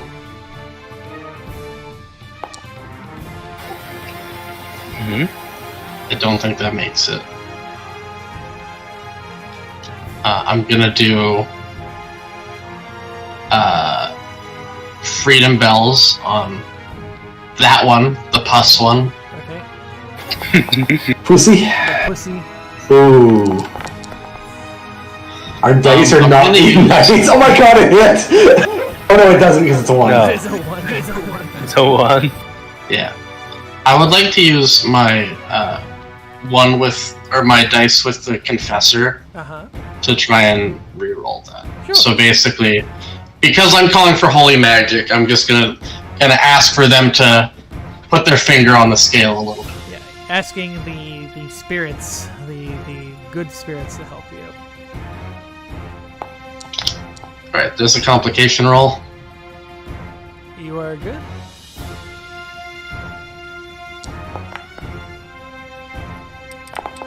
That should be good. Maybe. Oh, that's definitely. Yeah. That is 24. Like you hear it, you see it kind of grabbing at like the little holes where its ears would be as the freedom bells just ring in its ear. I don't have another quick that I want to use right now. I guess I could heal myself.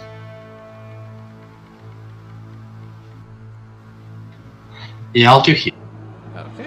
Okay. Oh no, don't heal him. Troll. Not the troll. That's the end. It just kind of growls in confusion as why it looks like it was getting healed. Okay, Mirage. Sorry. I forgot that. it's fine. Mirage, it's your turn. Alright, Mirage will take a move action to swing around the end here and come around on behind them.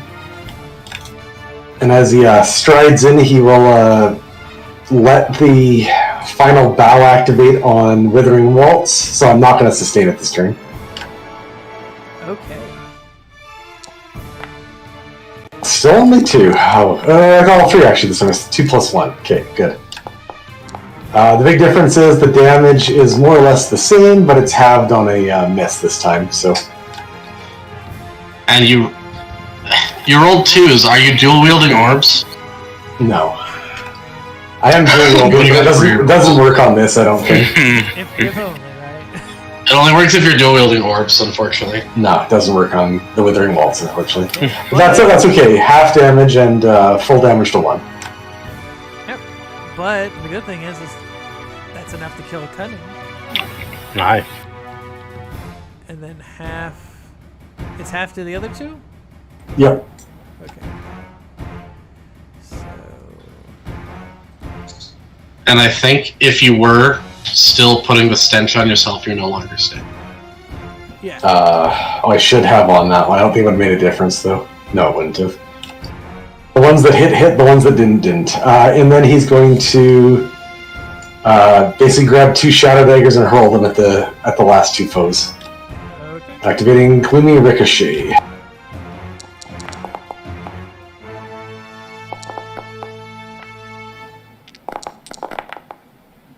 Sorry, this takes a while, apparently. It's because it's all different dice. It rolls them all one. Okay, so the first one, the main one I was attacking was Haughty. Yep. That one takes the full damage to start with. That's 41. Okay. And then it's 20 to Psalmolus, I think. Okay, the 41. Oh, wait, sorry. It's only... Let's see, 20 would be halved, but it's minus 5 off the sneak attack. So 15 instead. So 18. Because, yeah, he doesn't have anybody beside him, so no sneakies on him. Well, no, the base was 36, so it'd be 18. Oh, yeah, 18. Well, I'm gonna surprise you. Even with the half, that's enough to kill them. Oh, triple kill! There we go. Yeah, you just threw all of these little daggers in just every inch of them. And it is with that kind of swirling mess of daggers that you finish the combat.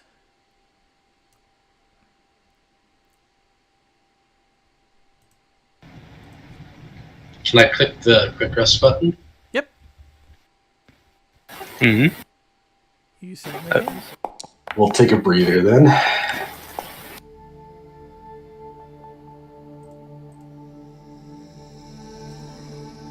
I do like how they changed the rest to look. That's a much cleaner look. Oh, yeah. Look for it.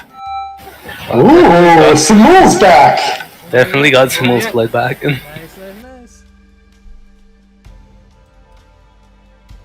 Simul was very disappointed with their display last fight, so...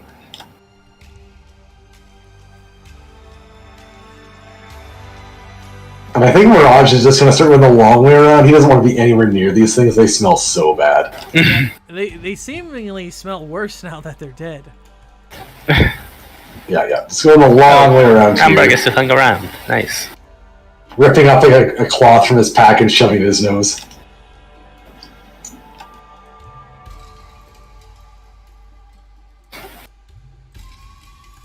Amber gets to hang around. Nice. I'll kind of like imagine glance over towards Hiskar and be like, so are those related to your people or what are they? Hiskar She's not even hurt, actually. Hiskar just kind of growls a little bit, and you hear him say, "Trucks are."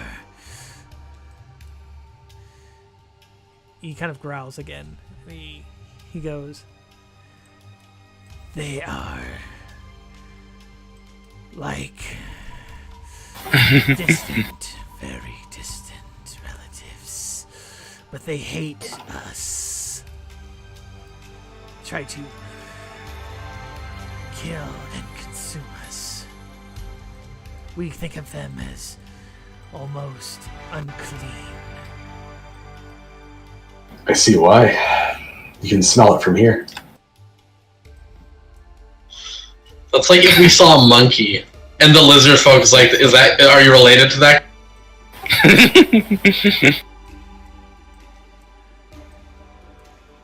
I mean, the lizard people, they don't understand, like... To be fair, they've asked several times when we saw other wood elves if I was related. Yes. They did absolutely ask you that, to be fair.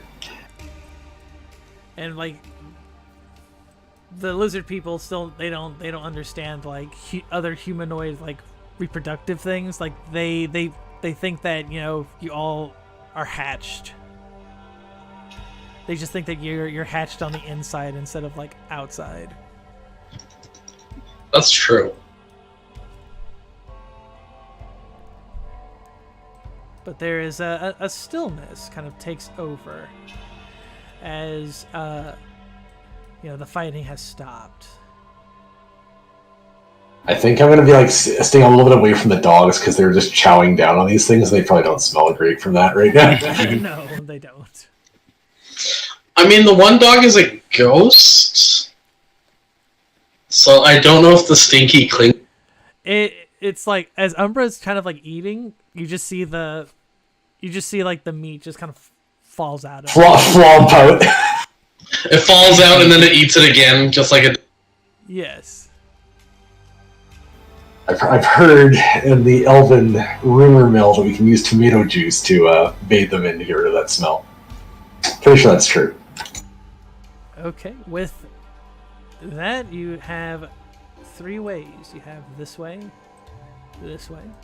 and this way.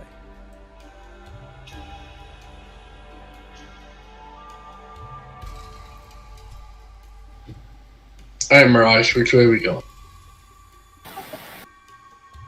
Left always.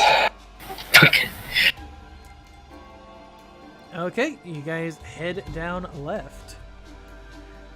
You see, much like a little bit like the Oasis as like before. You see these kind of intricate carved tiles, and you see in some of the tiles you see these depictions very much like what we would call hieroglyphics of lizard people. You see them kind of like rampaging against other types of humanoids. You see the tyrant queen herself kind of perched like almost like she's ready to strike.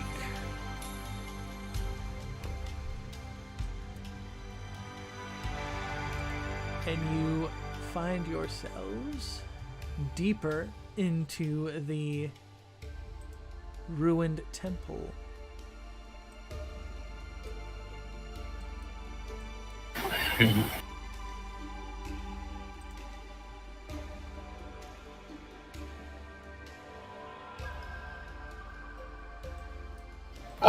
Coming in from the Which way are we? side.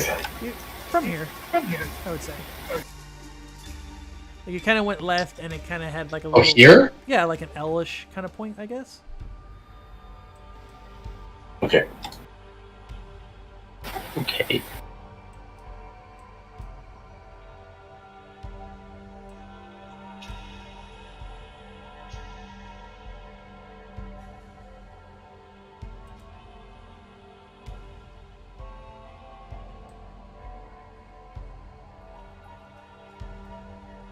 This definitely feels more elven with all the roots and whatnot. I can't wait until we see Olmec. I mean, it's literally a hidden temple in the jungle. It is. That is very, very true.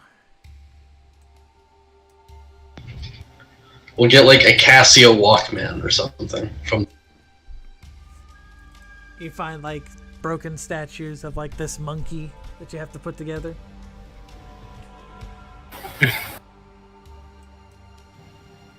Listen, if I was smart enough to like code stuff, I would set up a little like jigsaw puzzle of the monkey for us to put together. Actually, I do have a jigsaw puzzle maker.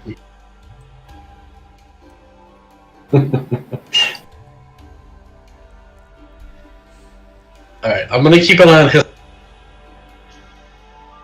Okay.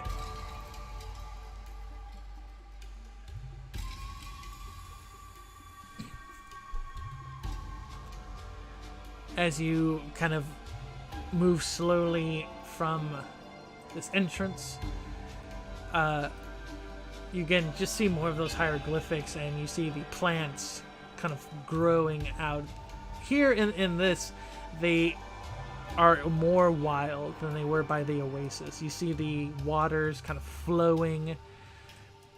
You can assume that this is probably, again, water from waterfalls and what have you that's kind of collected, and it kind of flows through the temple. And one of them, of course, letting that kind of oasis, the kind of fountains formed from the room that you were in.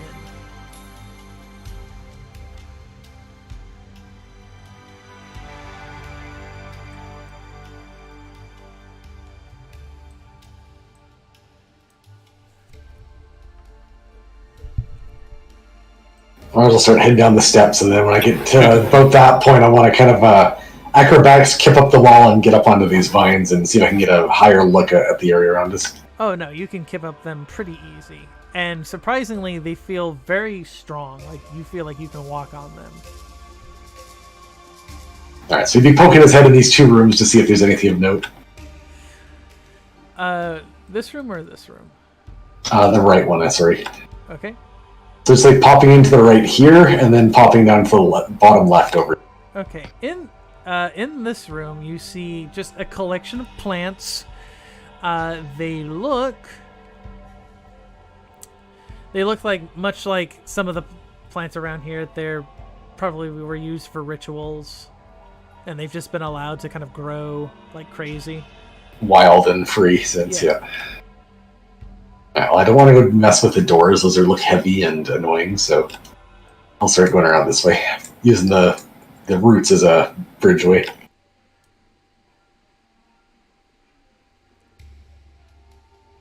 Okay, what about Raphael and Mask? What are you guys doing as Ruvir is kind of keeping an eye on the lizardman and his dog? Guess we're just following along. Tiberius holding up the back. Okay. I'm like exploring the other rooms. Like through here.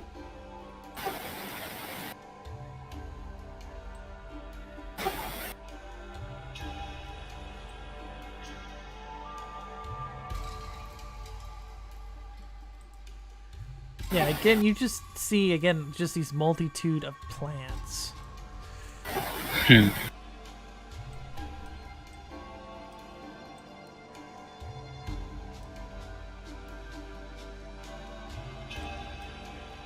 So when you let's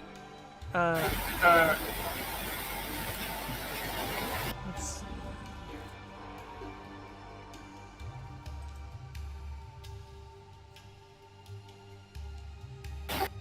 If anyone would like to roll like a perception. Actually, I think I'd like to test these branches to see if they look like they can support the weight of my heavy armor. Your armor, yeah. That might be a different question, hey? Okay, your Mirage, you're looking at this right here? Yeah, and I'll do the check here in a second, too. This, if I remember right, I got perceptive, so I think I get a bonus on that. Yeah. Yeah, you get to roll. Twice. Yeah, there it is. Love perceptive. Such a good one. 29. Okay, yeah, you guys being real perceptive. One of my favorite. Go ahead. Oh, it's one of your favorites? I was just saying, perception is definitely one of my favorite. General. Yeah, it's really good. We'll go with Ruvir first. Ruvir, as you're kind of looking around the room and you're looking at all the plants, there is something kind of off about them. Like, some of them, as you're kind of moving past them, they kind of rustle, but you know that there was no wind there, and you know that there wasn't anything, there's no kind of animals, as far as you can tell, here. So you're very anxious around these plants. These plants may not just be regular plants. There might be something else in here. I will whisper to the Mask, Hiskar, and Irwin and try to make hand signals to Mirage and point at the plants and do whatever we use as the code word for danger. Or code hand signal. Yeah. Yeah. Because I'm assuming the plants don't have, like, eyes. So maybe they won't see the hand signals. Yeah. Not sure they have ears either, but sure. Mirage, as you're kind of looking at... Yeah, but I mean, if I move up to you, they would feel the trip. Yeah. Mirage, at what you're looking at, that looks like probably had been like an altar at some point. Empty now, or... Yeah? You do see what looks to be like maybe it had been used, maybe not recently, but it was used a while ago. Oh, interesting. He would drop down, kind of like hold the vine like a monkey bar, and then throw himself kind of into the room towards it. He's trying to stay away from the plants after the warning. Yeah. So he's just kind of skipping his way up towards the altar to take a look. Okay. While everybody else is doing whatever else. Yeah, so as you kind of climb up the little steps here, this is basically kind of like the altar slab. What you see is you see strange looking tools. They almost look like embalming tools, or like tools that you would use to kind of remove like skin and muscles, but they're not made out of metals, they're made out of carved wood.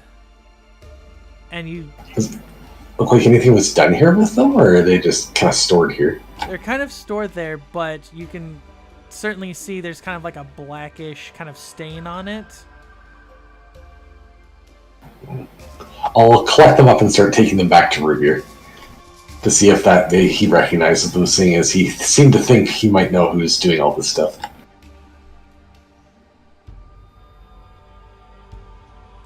Okay.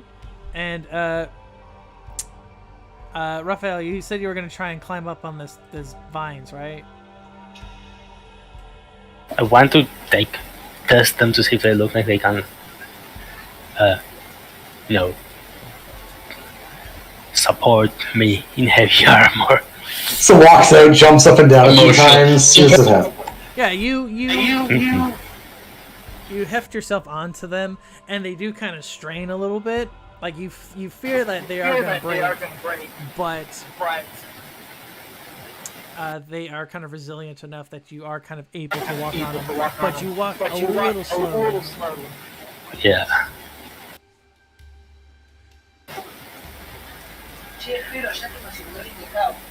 That's probably a better rock. And as you all are kind of investigating the room, the camera kind of follows something. As Ruvir, you kind of look out of the corner of your eye. You do see that some plants are starting to move.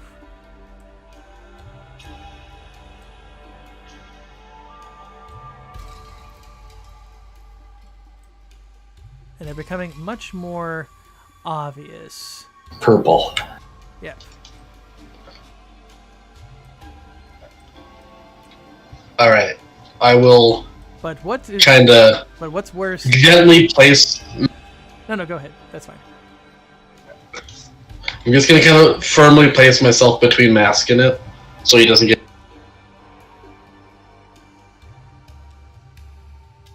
It's fine. That one's neighborly. It's like kind of left you a little bit.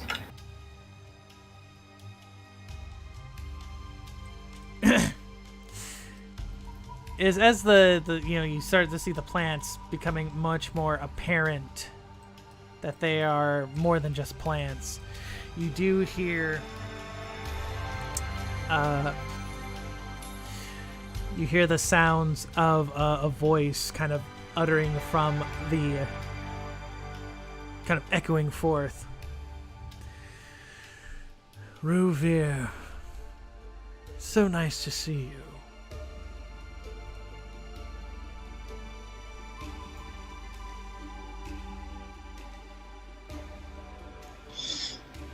Do I see anybody? You see kind of like a shadowy kind of image, I would say. In fact, I will pop him. You see him kind of form. We'll say he kind of forms right here.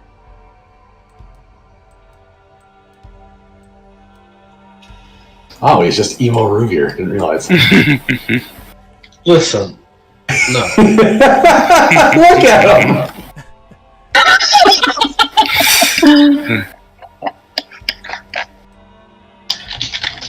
Malachi, what are you trying to do here?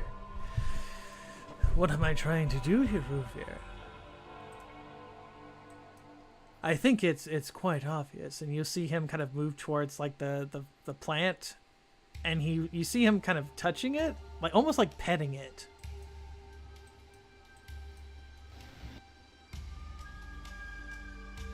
And it kind of like snaps at him, like it tries to bite a finger. Rude.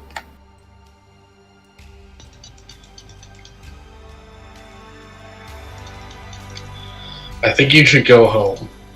This isn't the right place for you. Why do you say that, Ruvir? They were telling me that you're corrupting this. Corrupting this place.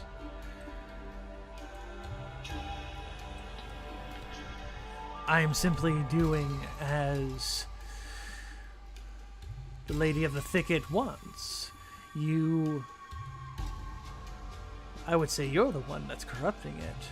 You're allowing these plants and nature itself to be kind of usurped. I mean, this is an abandoned ruin, and you're making them into monsters. Yes, I think that's pretty... I am. But he kind of looks and he goes, "Isn't society the monster, truly?"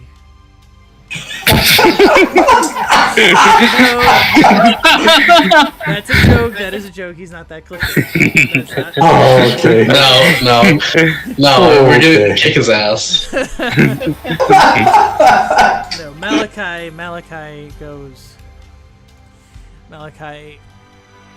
kind of looks to you, Ruger, and he goes, "Perhaps you're right. This is not necessarily a place that should be corrupted. It's a place meant to be enshrined."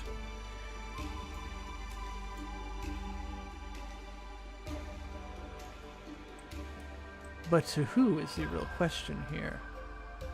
The Lady of the Thicket is... She is a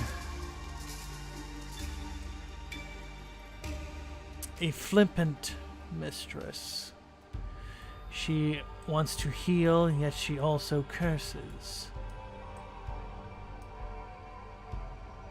And who is to decide which one she desires most?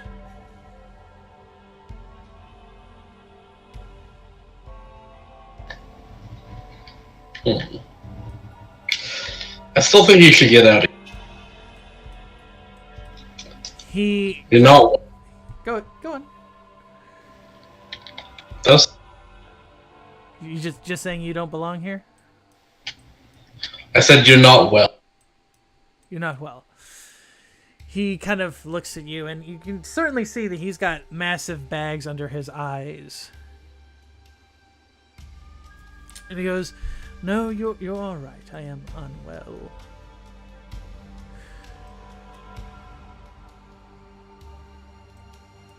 Perhaps you are right, Ruvir. Perhaps I shouldn't.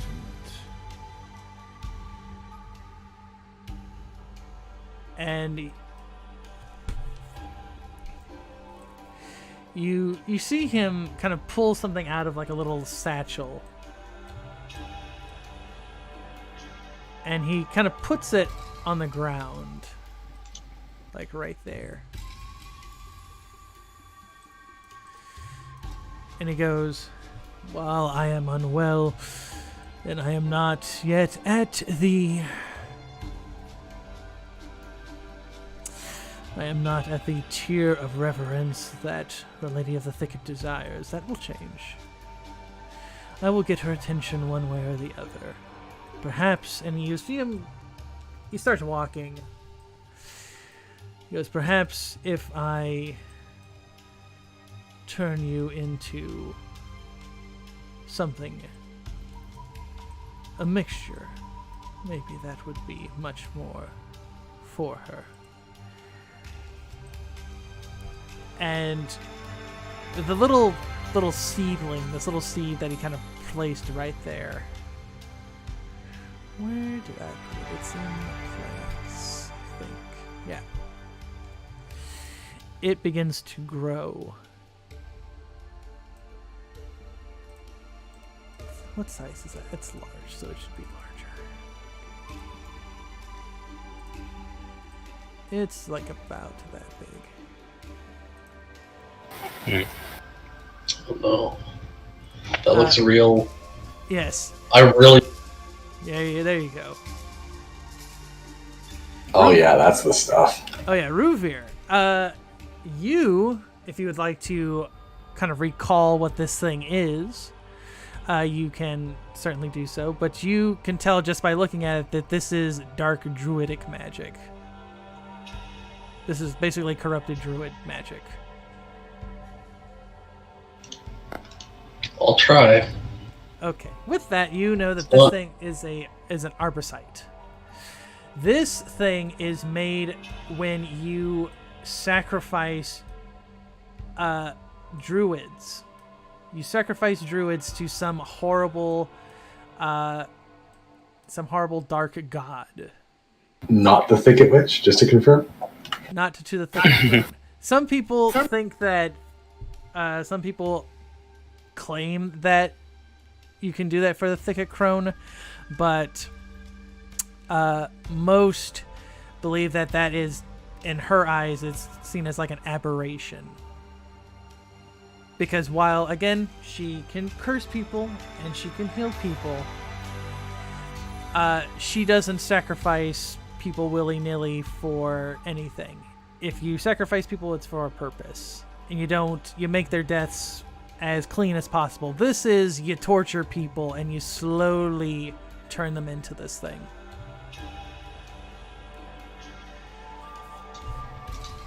Also, I would say it's probably not... Like, even though it's made out of plants, it's not something that would... Yeah. Like, this thing is... If plants were, like, sentient, like, if they were sentient, they would be in pain just as much as the people are, the bodies that were used to make this thing. River kind of blanched. And... Like, well, after I put it down, I guess I'm gonna have to drag you... What does the matter, River? Do you not like what I have worked on for her? You just don't get the vibe here. Nikon would never be accepting of such a disgusting offering. This flies in the face of the nature. He kind of sighs a bit. And he goes, perhaps. But I am sure that the Nightmare Lord would appreciate it far more. He appreciates the twistings and amalgamations.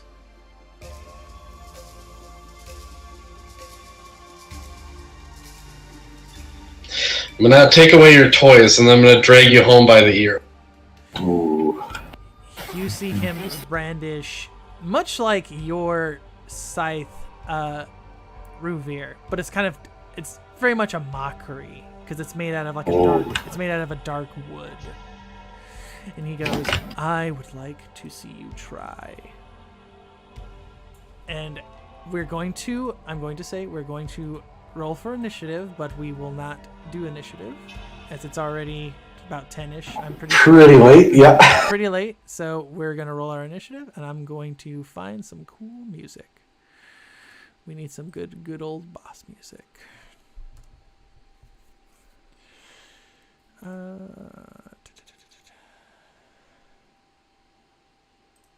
Worldly...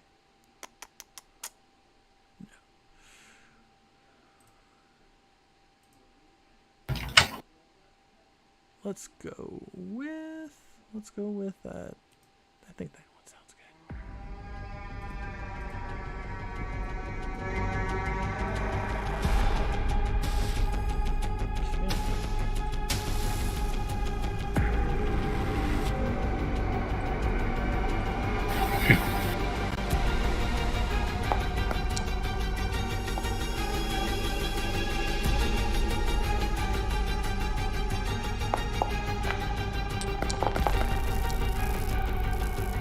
Okay, let me see. The he's the boss, so he will roll.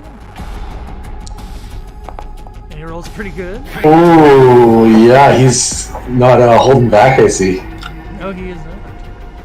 Okay, and then we'll... All that jealousy and hatred for Revere. definitely. Arbicite is going to go... We'll say it goes after Mirage. Hiskar is going to go after Raphael.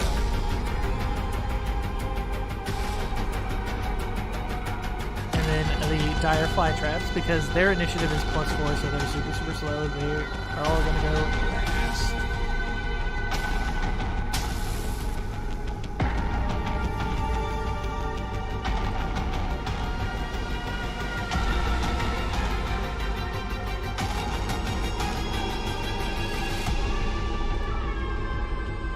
Okay, with that, that is where we are going to pause. As the plants all stir, the scythe of Malachi is gripped tight.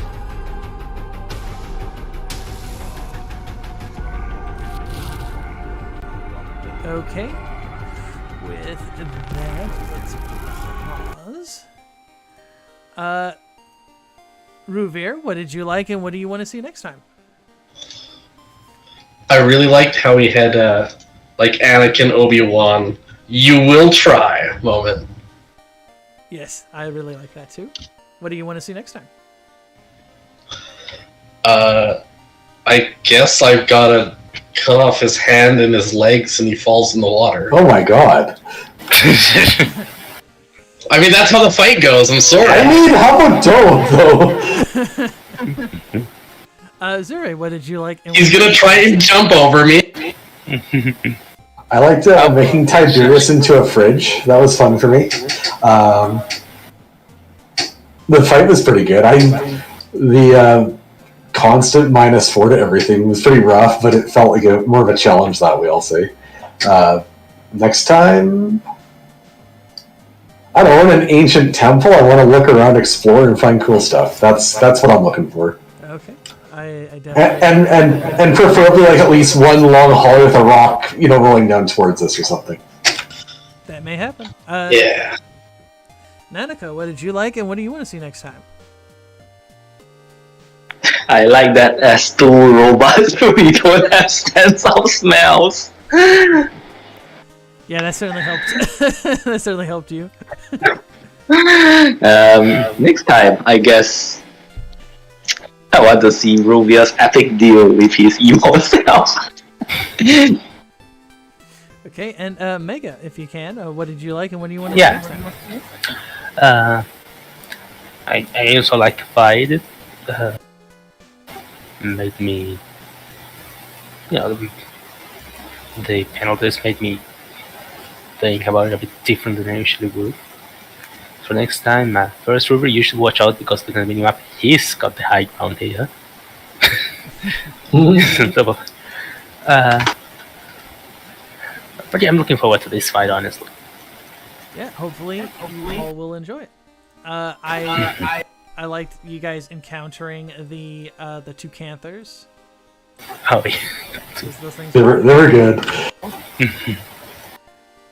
and I can't wait for you guys to deal with the Arborsight and Malachi. And hopefully this fight, the fight with the Trogs, I think was pretty hard-ish. I think it was just because of their smell. This one should be pretty rough too, but you guys will manage it. And I will even the playing field a little bit. Give yourselves an incremental. Ooh, perfect. Nice. What do I take now?